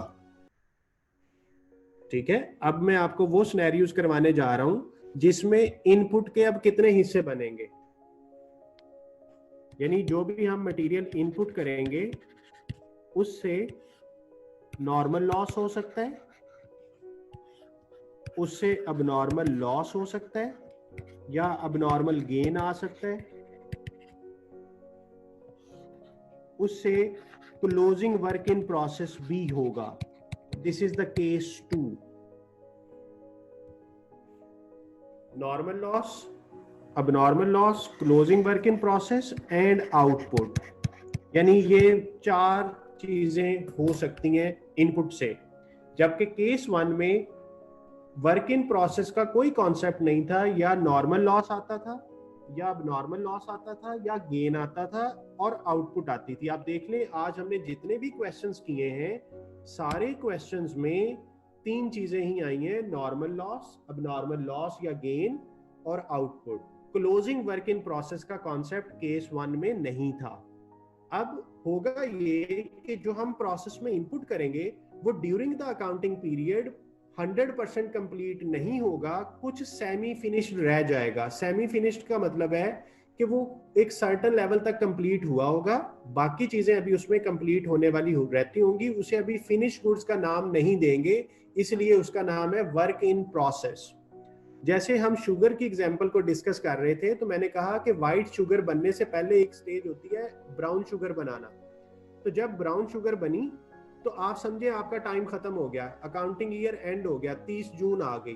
तो अब 30 जून को आपके पास हो सकता है कि कोई ऐसी शुगर भी मौजूद हो जो अभी सिर्फ ब्राउन शुगर है, व्हाइट शुगर में कन्वर्ट नहीं किया आपने। तो वो जो ब्राउन शुगर है ना, that is the work in process. यानी ये वो चीजें होंगी, वर्क इन प्रोसेस का मतलब है कि ये वो चीजें हैं जो ना अब रॉ मटेरियल है ना ही फिनिश गुड्स है, it is between raw material and finish goods. इसी तरह अगर शर्ट बनती है तो सपोज करें शर्ट के लिए कपड़ा कट हो गया, कटिंग हो के स्टिचिंग हो गई है, लेकिन अभी उस पर कॉलर नहीं लगा, उस पर अभी पॉकेट नहीं लगी, तो प्रेसिंग नहीं हुई उसकी, तो अभी ये सेमी फिनिश्ड है। This is work in process. तो आई होप कि आपको वर्क इन प्रोसेस का मतलब समझ आ गया होगा कि वर्क इन प्रोसेस एक ऐसी चीज होगी जो अभी 100% कंप्लीट नहीं है। Got it? अभी 100% कंप्लीट नहीं है।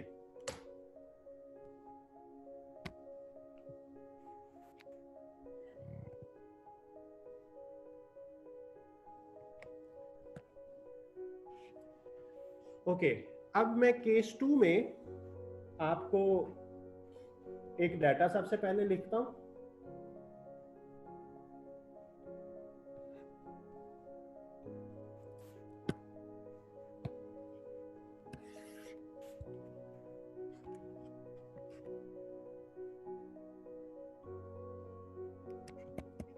इनपुट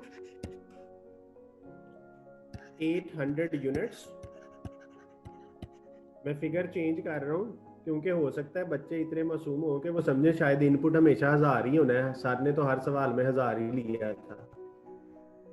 जी, मैंने चेंज कर ली जी फिगर। Input 800, output 600।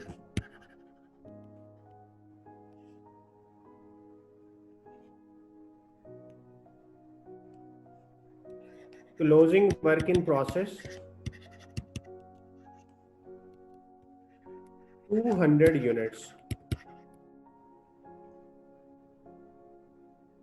और ये वर्क इन प्रोसेस मैंने बताया कि ये फुली कंप्लीट यूनिट नहीं है, तो इसका मतलब है कुछ ना कुछ तो कंप्लीट है ना। जब हम ये बात करते हैं कि फुली कंप्लीट नहीं है, तो इसका मतलब है कि 100% कंप्लीट नहीं है, लेकिन कुछ ना कुछ तो कंप्लीट है। तो उसने बता दिया कि 70% कंप्लीट है, यानी इस पे 70% काम हम कर चुके हैं। 70% कंप्लीट का क्या मतलब है? हम 70% काम कर चुके हैं। 30% रहता था, लेकिन हमारा ईयर खत्म हो गया, अकाउंटिंग पीरियड एंड हो गया। No losses in the process, no losses in the process, यानी ना नॉर्मल लॉस है ना अब नॉर्मल लॉस है। वैसे भी देखें कि 800 यूनिट इनपुट किया था, 600 आउटपुट में चला गया, तो 200 जो है, यानी अगर ये फिगर 800 की थी तो नॉर्मल लॉस 0, ये भी 0, वर्क इन प्रोसेस 200, आउटपुट 600, तो ये 800 बन गया ना। तो आपके लॉसेस की प्रोविजन बची नहीं कि 800 आपने इनपुट किया था, उसमें से या आउटपुट निकल आई या क्लोजिंग में पड़ा हुआ है, ज़ाया कुछ नहीं हुआ इस प्रोसेस में। उसने लिखा भी हुआ है कि नो प्रोसेस लॉसेस। तो ये तो यूनिट्स की डिटेल थी, और क्वेश्चन के अंदर उसने कॉस्ट दे दी, उसका नाम लिखा पीरियड कॉस्ट। तो कहता है कि पीरियड कॉस्ट जो मेरी लगी ना वो इतनी है। तो इसका मतलब है कि पूरे पीरियड में, जिस पीरियड का ये डाटा था, उसमें मटेरियल, लेबर, ओवरहेड, सारे खर्चे मिला के इतना हुआ। तो ये भी डाटा लिखने का एक स्टाइल हो सकता है कि वो आपको मटेरियल, लेबर, ओवरहेड की लहदा कॉस्ट ना दे, वो आपको इकट्ठी कॉस्ट दे दे, तो वो भी कोई इशू नहीं है। तो अब हमने बनाना क्या है, वही मासूम requirement, prepare process account. Process account हमने बनाना है जी।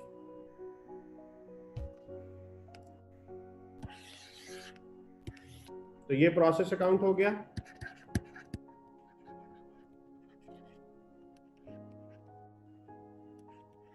इनपुट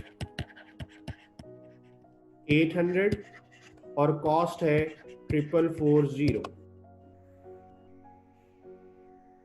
नॉर्मल लॉस 0, तो वैल्यू भी 0।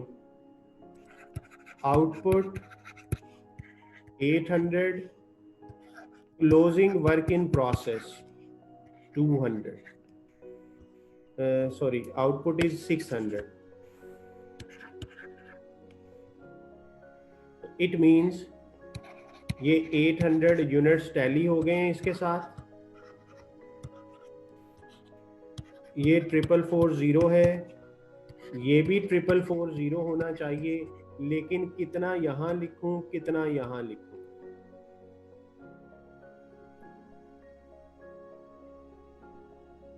देखें डाटा जो दिया हुआ था, मैंने उस डाटा को टी अकाउंट में कन्वर्ट किया। तो सबसे पहले मुझे ये बता दें कि डाटा को टी अकाउंट में लिखने में आपको कोई मसला तो नहीं हुआ?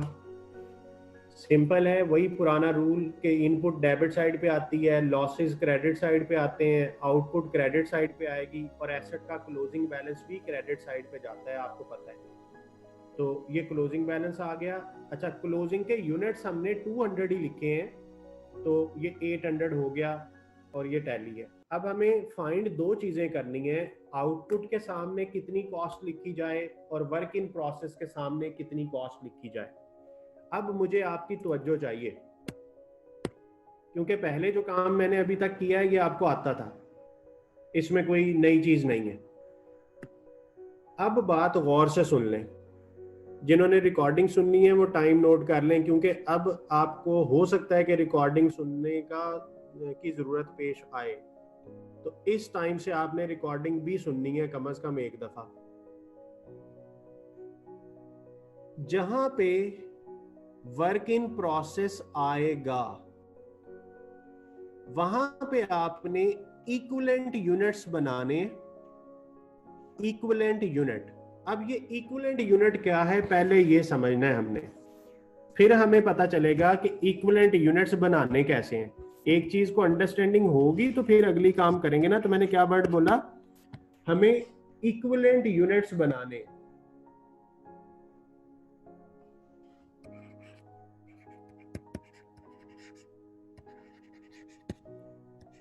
अब इक्विवेलेंट यूनिट की डेफिनेशन देखते हैं। An equivalent unit is a notional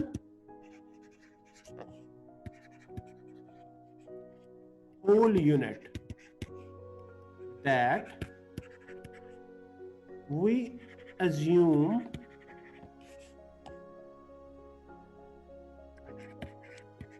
to be completed in a process in a period.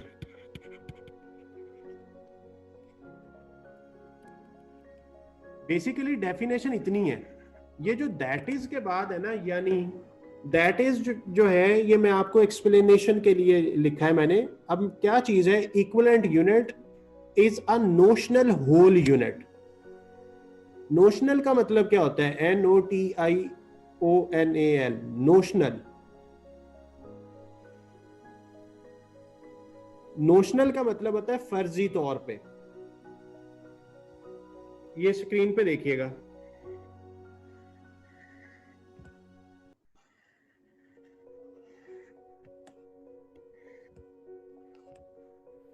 ये दो आधे आधे गिलास हैं वाटर के, जूस के। क्या मैं इनको ये कह सकता हूं कि ये एक फुल के बराबर है?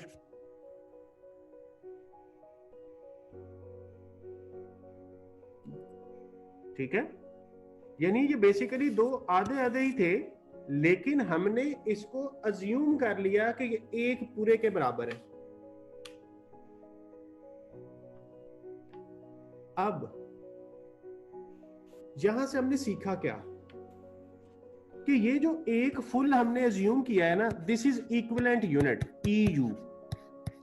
ये बेसिकली दो यूनिट थे, 2 यूनिट्स थे, बट दे आर 50% कंप्लीट। तो मैंने 2 का जब 50% लिया तो 1 आंसर आ गया। 2 इंटू 50% करेंगे तो 1 आएगा। So the formula for calculation of equivalent unit is units multiplied by percentage of completion. Equivalent units are equal to units multiplied by percentage of completion। यानी कितने परसेंट कंप्लीट है। जैसे 2 हाफ ब्रेड हो तो हम उसको 1 फुल कह सकते हैं। 2 हाफ गिलास हैं तो उनको इकट्ठा कर दें तो वो फर्जी तौर पे एक फुल हो जाएगा। अब इसी तरह सपोज करें कि मैंने कुछ यूनिट बनाए, जैसे अभी वर्क इन प्रोसेस में देखें 200 यूनिट है और मैंने कहा 70% कंप्लीट है, तो 70% का मतलब है कि वो ऐसा ही है कि जैसे मैंने 140 यूनिट पूरे बनाए हैं। ठीक है, तो बताइए इक्विवेलेंट यूनिट की डेफिनेशन समझ आ गई है आपको? इक्विवेलेंट यूनिट क्या होंगे?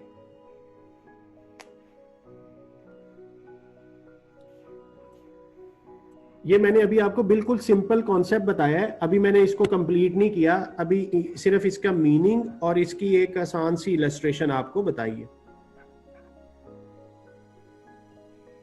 यानी मैं कहना ये चाह रहा हूं, अब बात फिर गौर से सुने, मैं कहना ये चाह रहा हूं कि ये जो 200 यूनिट है ना, ये अभी 100% कंप्लीट नहीं है।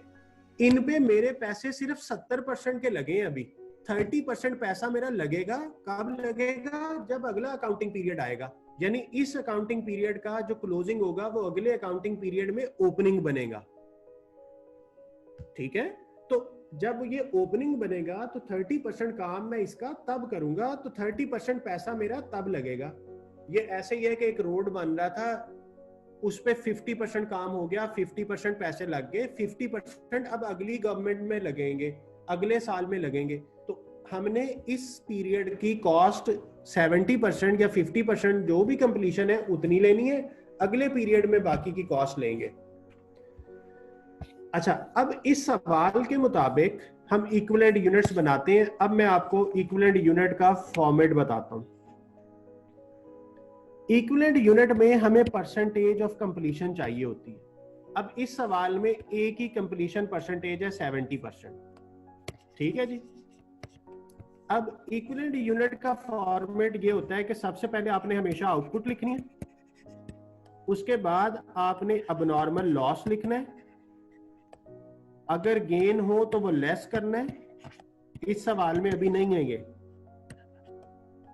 और plus closing work in process लिखना है। ये 4 चीजें इक्विवेलेंट यूनिट्स में आनी होती हैं। अभी इस सवाल में सिर्फ 2 हैं, एक आउटपुट और एक वर्क इन प्रोसेस। गेन या लॉस में से कोई एक चीज होगी, दोनों चीजें इकट्ठी नहीं हो सकती। अच्छा, स्क्रीन पे देखिएगा, आपने 600 यूनिट्स की आउटपुट की। आउटपुट का क्या मतलब है कि जो मेरी तरफ से 100% कंप्लीट थे, तो इसका मतलब है मेरा पूरा 100% पैसा लगा। तो यूनिट्स का आंसर क्या आया? 600। ये यहाँ पे मुझे यूनिट्स लिखने, इक्विवेलेंट यूनिट्स। जी मैं रिपीट करता हूँ, 600 यूनिट हमने आउटपुट की। आउटपुट का मतलब होता है कि 100%, तो 100% 600 का 600 ही लिखेंगे। अभी इस सवाल में लॉस और गेन को रहने देते हैं, जब लॉस और गेन आएगा तो तब मैं उसका पॉइंट एक्सप्लेन करूंगा। वर्क इन प्रोसेस 200 है और कितने परसेंट कंप्लीट है? 70%।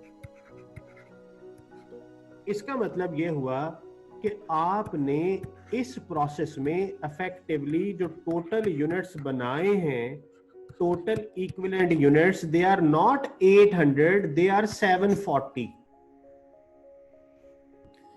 इसका मतलब है कि आपकी जो कॉस्ट है, कॉस्ट पर यूनिट नहीं, कॉस्ट पर इक्विवेलेंट यूनिट फाइंड करनी है अब आपने।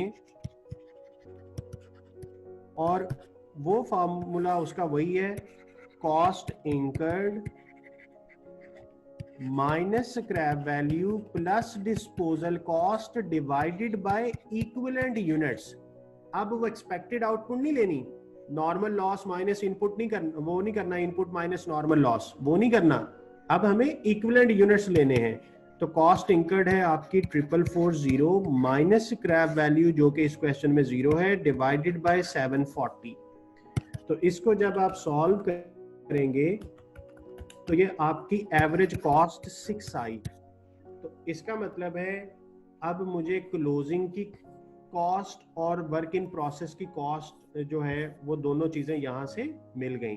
तो मैंने कहा आउटपुट का रेट आया एट द रेट $6, तो ये 36,000 हो जाएगा। चेक कर लेते हैं, 600 इंटू 6, 3600, सॉरी 3600 हो जाएगा।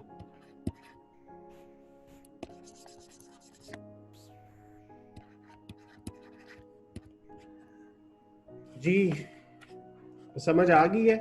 अब आखिरी चीज, वर्क इन प्रोसेस के यूनिट्स की तादाद तो 200 ही है, लेकिन पैसा कितने यूनिट्स का लगा है? 140 का। 140 इंटू 6, 840।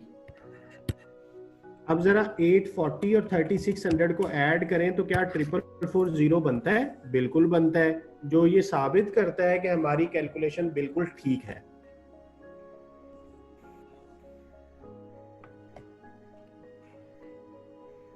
तो देखें, जिस सिनेरियो में वर्क इन प्रोसेस नहीं है, जिंदगी कितनी आसान है। और जब वर्क इन प्रोसेस आ गया तो एक स्टेप थोड़ा सा बढ़ गया इक्विवेलेंट यूनिट का, लेकिन जब हम इसके 2-4 सवाल कर लेंगे तो फिर आपको लगेगा कि ये तो उससे भी अच्छा काम है। और फिर इसके बाद ओपनिंग वर्क इन प्रोसेस, वो केस 3 होगा, वो नेक्स्ट वीक में करेंगे। जी यहाँ तक आप मुझे अब बताएं कमेंट्स में कि आपने इसकी अंडरस्टैंडिंग ले ली है। ये क्वेश्चन था, ये उसका सॉल्यूशन है, इसका स्क्रीनशॉट लें। फिर मैं आपको इक्विवेलेंट यूनिट्स की वर्किंग सामने करता हूँ, उसका भी स्क्रीनशॉट लें। और अभी एक इलस्ट्रेशन कम से कम और करनी है, अगर 2 कर सके तो 2 करेंगे, अदरवाइज एक इलस्ट्रेशन जरूर करनी है ताकि ये कॉन्सेप्ट जो है वो मजीद अच्छा हो जाए।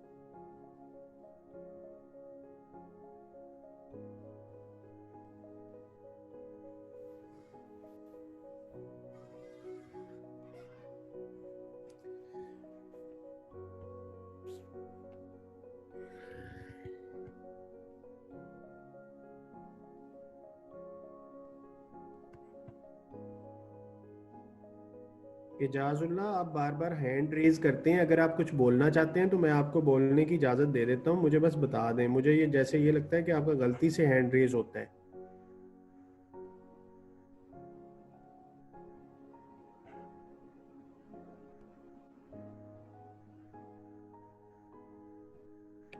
अच्छा जी, 140 कैसे आया? 140 ये कैलकुलेशन की है, ये कैलकुलेशन आपको मैं आप लोगों को ही समझा के आया हूँ अभी कि वर्क इन प्रोसेस जो है ये टोटल 200 यूनिट का था, लेकिन 70% कंप्लीट है, तो ये 140 यूनिट्स हैं। ये क्यों 140 मैंने लिया, उसकी लॉजिक बेटा ये पहले समझा चुका हूँ कि ये ऐसे ही है कि अगर दो चीज़ें आधी आधी हैं तो उनको एक फुल कह सकते हैं। तो अब ये 70% है तो ये 140 बनेगा, ठीक है। यूनिट्स के कॉलम में आपने पूरा लिखना है, ये यूनिट्स आपने 200 ही लिखने हैं, लेकिन जब आपने कॉस्ट लिखनी है तो कॉस्ट इक्विवेलेंट यूनिट की आनी है।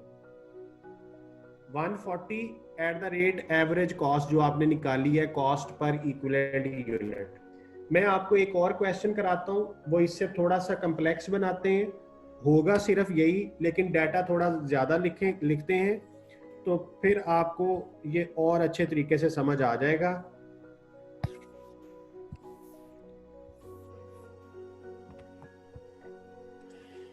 Material cost 500 units at the rate $8 per unit.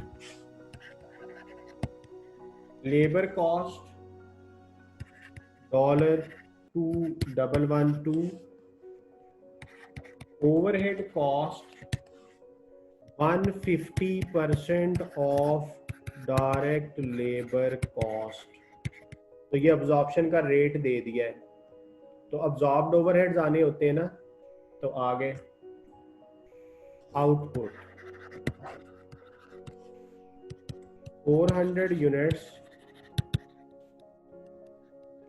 No losses,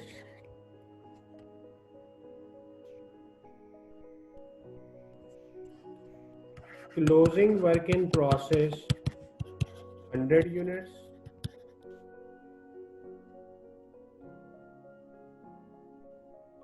अच्छा, अब इसकी परसेंटेज ऑफ कंप्लीशन चाहिए। अब वो कहता है 100% कंप्लीट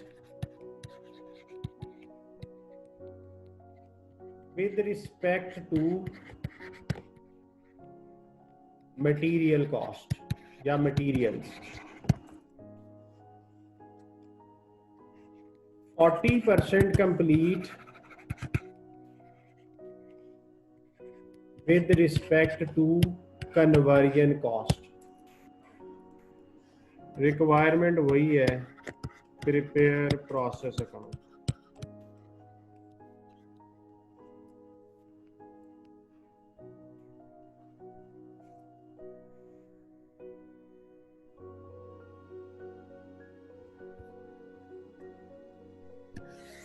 बना लेते हैं जी process account.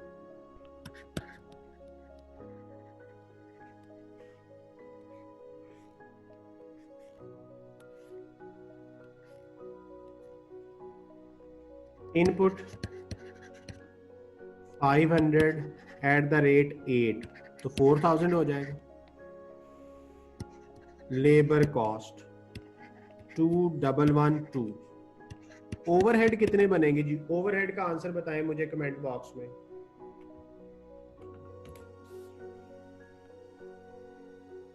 One 50% of direct labour cost बताया हुआ है, तो बताएं, मैं देखना चाहता हूं कि आपको ये आता है कैलकुलेशन।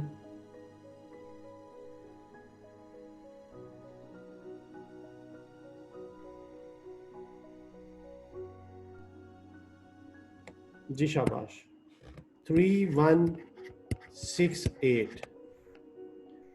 अच्छा, अगर किसी बच्चे से ये 3168 आंसर नहीं ना आया तो वो अपना हिसाब लगा ले फिर कि उसके साथ क्या सलूक करना चाहिए हमें। 150% ऑफ लेबर कॉस्ट है, तो लेबर कॉस्ट है 2112, उसको 150% से मल्टीप्लाई कर दें तो 3168 आ जाएगा जी।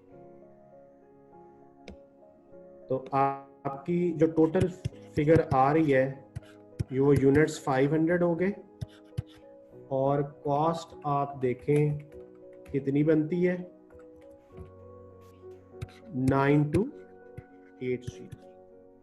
अच्छा, नॉर्मल लॉस है नहीं, output 400, closing work in process 100, तो तो ये यूनिट्स तो 500 आपके टैली हो गए हैं। अब रह गई बात कि कितनी 400 के सामने फिगर लिखनी है, कितनी ये लिखनी है। अब कौन सा फार्मूला यूज होना है? वर्क इन प्रोसेस आ गया, तो जब वर्क इन प्रोसेस आ जाए तो वो एवरेज कॉस्ट पर यूनिट वाला फार्मूला नहीं यूज होता, हमें इक्विवेलेंट यूनिट बनाने पड़ते हैं। याद है ना, मैं आपको अभी बता के आया हूं कि जहां पे वर्क इन प्रोसेस जो है वो आ जाए, वहां पे एवरेज कॉस्ट पर यूनिट वाला फॉर्मूला यूज नहीं होता, वहां पे इक्विवेलेंट यूनिट्स बनाने पड़ते हैं। तो इसका मतलब है इक्विवेलेंट यूनिट्स बनाने हैं। लेकिन इस सवाल में और पिछले सवाल में इक्विवेलेंट यूनिट्स की जो परसेंटेज है वो 2 है। पिछले सवाल में देखें तो उसने लिखा था work in process is 70% complete, तो वो अजम्पशन थी कि मटेरियल भी 70% लगा, कन्वर्जन भी 70% लगी। लेकिन इस सवाल में अगर देखा जाए तो उसने कहा मटेरियल जितना लगना था वो पूरा लग गया है, क्योंकि अक्सर ऐसा होता है कि किसी भी प्रोसेस में जो मटेरियल होता है ना वो एट द बिगिनिंग इंसर्ट हो जाता है। तो इसलिए प्रैक्टिकली ये पॉसिबिलिटी है कि मटेरियल 100% लग चुका हो। तो इसलिए उसने कहा कि ये जो क्लोजिंग वर्क इन प्रोसेस आपको 100 यूनिट का नजर आ रहा है, इसमें मटेरियल 100% लग चुका है और कन्वर्जन कॉस्ट 40% लगी है, यानी लेबर और ओवरहेड की कॉस्ट 40% इंकर हुई है। तो इसका मतलब है इस सवाल में हमें इक्विवेलेंट यूनिट्स के 2 कॉलम बनाने होंगे। ये पिछला सवाल था, इसमें इक्विवेलेंट यूनिट का एक ही कॉलम बना था। क्यों? क्योंकि वर्क इन प्रोसेस की परसेंटेज 1 थी, 70% था जस्ट। अब इस सवाल में 2 परसेंटेजेस हैं, एक मटेरियल की, एक कन्वर्जन की। तो इक्विवेलेंट यूनिट्स में मुझे वर्किंग के लिए 2 कॉलम बनाने पड़ेंगे, एक मटेरियल के लिए और एक कन्वर्जन के लिए। तो फॉर्मेट क्या था? फॉर्मेट वही है कि सबसे पहले आउटपुट लिखें, उसके बाद अबनॉर्मल लॉस लिखें, और अगर गेन हो तो अबनॉर्मल गेन लेस होना है, और फिर क्लोजिंग वर्क इन प्रोसेस। ये 4 चीजें मैक्सिमम है जो आपने याद रखनी है। अच्छा, आउटपुट कितनी हुई? 400। तो 400 पे आउटपुट का मतलब है कि ये 100% कंप्लीट है। तो इसका मतलब है कि मटेरियल कितने यूनिट्स का लगा? 400 का। कन्वर्जन कॉस्ट कितने यूनिट की लगी? 400 की। यानी मटेरियल भी पूरा लग गया, कन्वर्जन कॉस्ट भी पूरे 400 यूनिट की लग गई। अच्छा, कुछ बच्चे यहाँ पे मिसकंसीव कर लेते हैं, वो समझ लेते हैं पता नहीं टोटल 800 बने थे। नहीं, ये गलत कॉन्सेप्ट है। आपने ये अपना कॉन्सेप्ट नहीं बनाना, ये कभी भी 800 यूनिट नहीं बने। इसका मतलब है कि 400 यूनिट का मटेरियल यूज हुआ है और 400 यूनिट की ही कन्वर्जन यूज हुई है। तो इसलिए आपने कभी भी इसको 800 की सेंस में नहीं सोचना, ठीक है? 400 यूनिट का मटेरियल यूज हुआ है और 400 यूनिट की कन्वर्जन कॉस्ट यूज हुई है। अब इस क्वेश्चन में अभी लॉस गेन नहीं है, इनको 0-0 कर दें या बेशक लिखे ही ना। वर्क इन प्रोसेस, अब जरा स्क्रीन देखिएगा, 100 यूनिट्स हैं और मटेरियल कितना लग चुका? क्वेश्चन कहता है 100% लग चुका, तो इसका मतलब है यहां पे 100 का 100% 100 हो जाएगा। कन्वर्जन कॉस्ट कितनी लग चुकी? 100 का 40%, तो ये 40 आएगा। तो इसका टोटल करें तो इसका मतलब हुआ 500। टोटल इक्विवेलेंट यूनिट्स क्या बने? 500। और टोटल कन्वर्जन के यूनिट्स कितने बने? ठीक है जी। तो पिछले सवाल में एक कॉलम था तो रेट भी एक निकला था, कॉस्ट पर इक्विवेलेंट यूनिट भी इकट्ठी निकाल ली थी। अब 2 कॉलम है तो कॉस्ट भी 2 निकलेगी। कॉस्ट पर इक्विवेलेंट यूनिट ऑफ मटेरियल, पहले मटेरियल की निकालते हैं। तो फॉर्मूला होगा जी उसका, material cost minus scrap value plus disposal cost divided by equivalent units of material. तो मटेरियल की कॉस्ट कितनी है? 4000। स्क्रैप वैल्यू नहीं है, डिस्पोजल कॉस्ट भी नहीं है, और यूनिट्स कितने हैं 500, तो ये आ गया जी 8। यानी अगर एक यूनिट का मटेरियल लगा तो $8 कॉस्ट आएगी पर यूनिट ऑफ मटेरियल, यानी मटेरियल के एक यूनिट की कॉस्ट 8 आ गई। इसी तरह कॉस्ट पर equivalent unit of conversion cost, तो उसका फार्मूला होगा conversion cost divided by equivalent units of conversion cost. मैं इसको शॉर्ट फॉर्म में सीसी लिख लेता हूं, कन्वर्जन कॉस्ट। अब आपकी कन्वर्जन कॉस्ट है कितनी? कन्वर्जन होता है direct labour plus direct expenses plus overheads. तो 2112 था शायद, कन्वर्जन लेबर थी जी 2112 और 3168, इनका टोटल कर लेते हैं 5280, और कन्वर्जन के यूनिट्स कितने निकले हैं 440।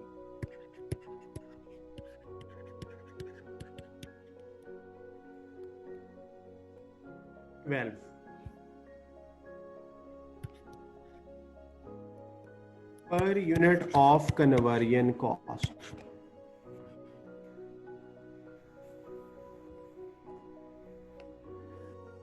जी बताइए, आपको कन्वर्जन कॉस्ट का फार्मूला और कॉस्ट पर इक्विवेलेंट यूनिट निकालनी आ गई, मटेरियल की भी निकाल ली, कन्वर्जन की भी निकाल ली। कैसे पता चला कि दो निकलनी है? जब आपके यूनिट्स दो हैं तो कॉस्ट भी दो अलग-अलग निकलेंगी। अब कैसे पता चला कि यूनिट दो निकलने हैं? क्योंकि परसेंटेज ऑफ कंप्लीशन दो हैं, तो मटेरियल का अलहदा कॉलम बनाना है, कन्वर्जन का अलहदा।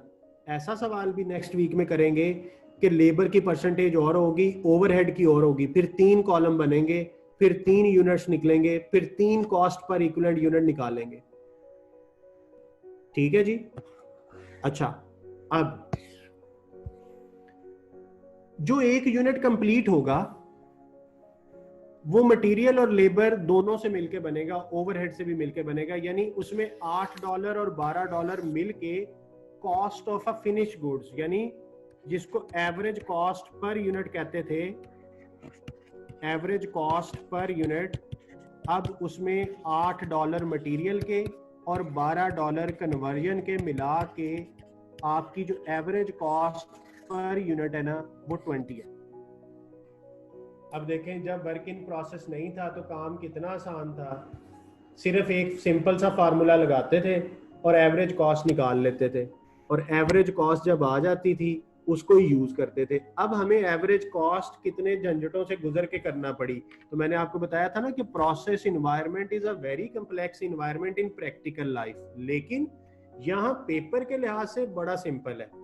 और आप अगर ये सिंपल कॉन्सेप्ट्स सीख लें तो आपको कभी भी प्रैक्टिकल लाइफ में प्रोसेस कॉस्टिंग में मसला नहीं होगा। मैंने भी एज अ स्टूडेंट इस प्रोसेस कॉस्टिंग को सीखा था, फिर मैंने प्रोसेस कॉस्टिंग पे इटसेल्फ 2-3 किताबें पढ़ी हैं पूरी, और फिर उसको अप्लाई करने के बाद जब मैंने इंडस्ट्री में काम किया तो मुझे लकीली प्रोसेस पे ही काम करने का मौका मिला। तो मेरा प्रोसेस अकाउंट हमेशा टैली होता था, कभी भी एक पेनी का भी फर्क नहीं आता था। उसकी वजह ये थी कि मुझे सारे कॉन्सेप्ट्स पता थे और मैंने उसी कॉन्सेप्ट्स को कोशिश की है कि मैं आपको लॉजिकल वे में बताऊं। तो अभी आपने ये करना है कि सबसे पहले क्वेश्चन का कान कहाँ से पकड़ना है। स्टूडेंट को एज अ स्टूडेंट मसला यही आता है कि मुझे किस सवाल में इक्विवेलेंट यूनिट लेने हैं, किस में नहीं लेने। तो सुन लें, जब भी वर्क इन प्रोसेस आएगा तो इक्विवेलेंट यूनिट बनने हैं, जब वर्क इन प्रोसेस नहीं है तो इक्विवेलेंट यूनिट बनाने नहीं है, जब वर्क इन प्रोसेस है तो इक्विवेलेंट यूनिट बनाने हैं। अब अगली कंफ्यूजन आती है कि एक बनाने हैं कि दो बनाने हैं। तो क्वेश्चन में देखो परसेंटेज ऑफ कंप्लीशन दी होगी, जैसे पिछले सवाल में सिर्फ 70% दी थी तो एक इक्विवेलेंट यूनिट का कॉलम बना। अब इस सवाल में 2 दी थी तो 2 कॉलम बनाने पड़े, मटेरियल का कॉलम सेपरेट, कन्वर्जन का कॉलम सेपरेट। फिर अगर यूनिट्स 2 निकले हैं तो कॉस्ट भी 2 अलग-अलग निकलेंगी। तो मटेरियल की कॉस्ट सेपरेट, कन्वर्जन की कॉस्ट सेपरेट, और अब एक यूनिट जो कंप्लीट हुआ है वो मटेरियल और कन्वर्जन से मिलके बना है, तो कॉस्ट ऑफ गुड आउटपुट जो है वो $20 होगी। अब इसके हिसाब से अगर मैं यहाँ पे अब लिखना शुरू करूं तो मुझे बताइए मैं आउटपुट को किस रेट पे लिखूं? 20 पे लिखूं ना? क्या लॉजिक है कि आउटपुट वो चीज है जिस पे मटेरियल भी पूरा लगा है, कन्वर्जन भी पूरी लगी है, तो इसका मतलब है 8 और 12 $20 इंटू 400, तो 8000 कॉस्ट होगी। अच्छा, वर्क इन प्रोसेस, अब तो बैलेंसिंग फिगर अगर आप निकाल लें, जैसे 9280 है, तो वर्क इन प्रोसेस की बैलेंसिंग फिगर जो है मैं इधर साइड पे लिख देता हूं समझाने के लिए, तो वो बनती है 1280। अब ये 1280 आता कैसे है वो भी सीख लें। वर्क इन प्रोसेस में दो चीजें हैं, मटेरियल और कन्वर्जन। कैसे पता चला? यहां पे देखें, ये था ना वर्क इन प्रोसेस, तो ये मटेरियल के यूनिट्स हैं 100 और ये कन्वर्जन के यूनिट्स हैं। तो मटेरियल के यूनिट्स हैं 100, तो यहां पे मैं लिखूंगा 100, और कन्वर्जन के यूनिट है 40। ये देखें, ये कहां से लिए? ये है क्लोजिंग वर्क इन प्रोसेस। तो क्लोजिंग वर्क इन प्रोसेस में मटेरियल के यूनिट्स हैं 100, कन्वर्जन के यूनिट्स हैं 40। अच्छा, मटेरियल का रेट क्या निकाला? मटेरियल का रेट आपने निकाला 8 और कन्वर्जन का रेट क्या निकाला? 12। तो इसका मतलब है मटेरियल के यूनिट्स के लिए मटेरियल का रेट लें और कन्वर्जन के लिए कन्वर्जन का रेट लें। लाइक विद लाइक, कुछ याद रखने की जरूरत नहीं है, जिस चीज के यूनिट्स हैं उसी का रेट लेना है। तो 800 बन गया जी ये, और 480 बन गया ये। अब जरा आप टोटल करें, क्या इन दोनों का सम 1280 बनता है? तो देखें, एक पैसे का भी फर्क नहीं है। और अगर आप टी अकाउंट की डेबिट क्रेडिट साइड टोटल करें तो वो भी 9280 टैली है, जो कि ये शो करता है कि आपने बड़े अच्छे तरीके से अकाउंटेंट बन के इसकी कैलकुलेशन की है। अब जो मैंने आपको थोड़ी देर पहले कहा था कि ये लेक्चर 1:15 से ऑनवर्ड दोबारा सुनना है, तो मुझे किसी ने कहा ना रिपीट करें, तो वो फिर लेक्चर सुनेगा दोबारा, ठीक है? 1:15 से लेके एक ये जो लास्ट तक है ना, यहाँ से हमने ये वर्क इन प्रोसेस स्टार्ट किया था। सारे कॉन्सेप्ट्स मैंने बताए हैं, 2 इलस्ट्रेशन मैंने आपको करवा दी हैं। अब अगर कोई और क्वेश्चन पूछना है तो मेरे से पूछ लें। इसको इतना रिवाइज कीजिएगा, नेक्स्ट वीक में जब हम इंशाल्लाह आएंगे, हम इसी सिनेरियो को केस 2 की एक नई इलस्ट्रेशन करेंगे। उसमें मैं आपको एक ऐसा सवाल कराऊंगा जिसके अंदर लॉसेस भी आ जाएंगे, तो फिर आप इंशाल्लाह उसको भी कवर करने के बाद फिर हम केस 3 की तरफ जाएंगे बड़े सुकून से। अच्छा, जो लोग बुक से पढ़ना चाहते हैं, वो बुक में चैप्टर नंबर 9 है। मैंने आज आपको बुक इसलिए नहीं दिखाई कि बच्चा मेरा बड़ा मासूम है, वो डर जाता है कि सर ने ना इतने ज्यादा पेजेस करा दिए। तो आप अब बुक पढ़िएगा, बुक की इलस्ट्रेशंस आप देखेंगे कि ये सारा डाटा बुक का ही है, ठीक है? मैंने सिर्फ डाटा लिखा, सॉल्यूशन मैंने अपने स्टाइल से किया है। हो सकता है मेरा स्टाइल और बुक का स्टाइल डिफरेंट हो, क्योंकि मैं बुक पढ़ के नहीं ना पढ़ाता आपको, मैं आपको लॉजिकली लेके चलता हूँ। मोस्टली मेरा स्टाइल और बुक का स्टाइल सेम ही है, लेकिन वर्किंग का अगर कोई थोड़ा बहुत कोई डिफरेंस हुआ तो उससे कोई मैटर नहीं है। अगर किसी ने कोई कैलकुलेशन पहले कर ली, बाद में कर ली, उसका कोई इशू नहीं है, लेकिन आंसर हमारे बिल्कुल ठीक होंगे। जी, मैं क्वेश्चंस देख लेता हूं कि क्या पूछा है आपने।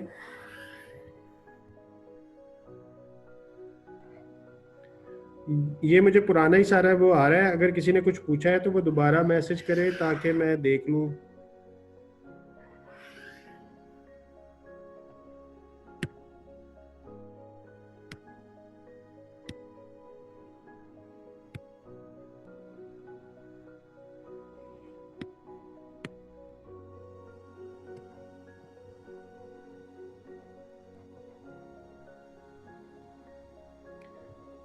देखा, आवाज नहीं ना आते सर, रिपीट करने।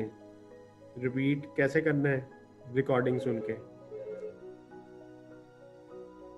जी, स्क्रीनशॉट लेने हैं तो ये स्क्रीनशॉट्स ले लें।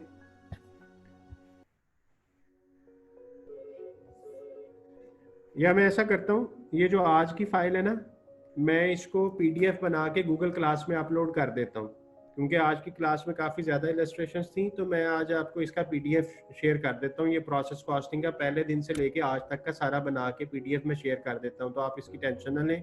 वो आपको अभी जब लेक्चर अपलोड मैं करता हूँ गूगल क्लास में, उसके साथ ही मैं पीडीएफ शेयर कर दूंगा। टेस्ट का फिर डन हुआ जी, टेस्ट करना है।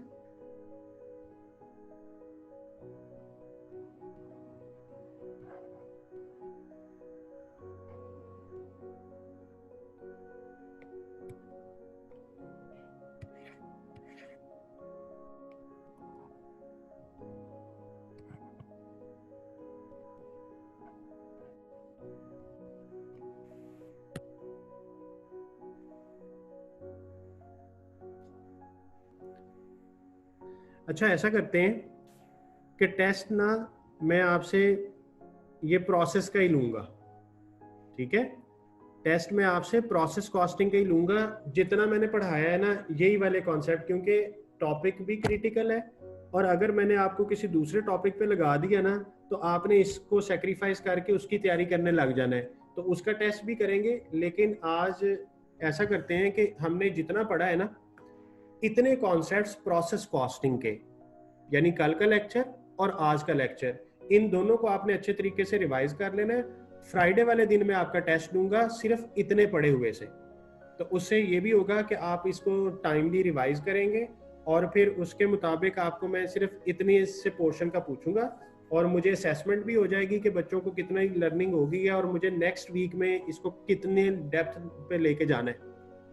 ठीक है जी, तो सिर्फ इन्हीं 2 लेक्चर्स का टेस्ट होगा आपका प्रोसेस कॉस्टिंग का, जितना हमने पढ़ लिया। चलिए ठीक है जी, अगर और कोई क्वेश्चन नहीं है तो फिर हम क्लास को एंड करते हैं। अपना ख्याल रखिएगा, नेक्स्ट वीक में इंशाल्लाह मिलते हैं।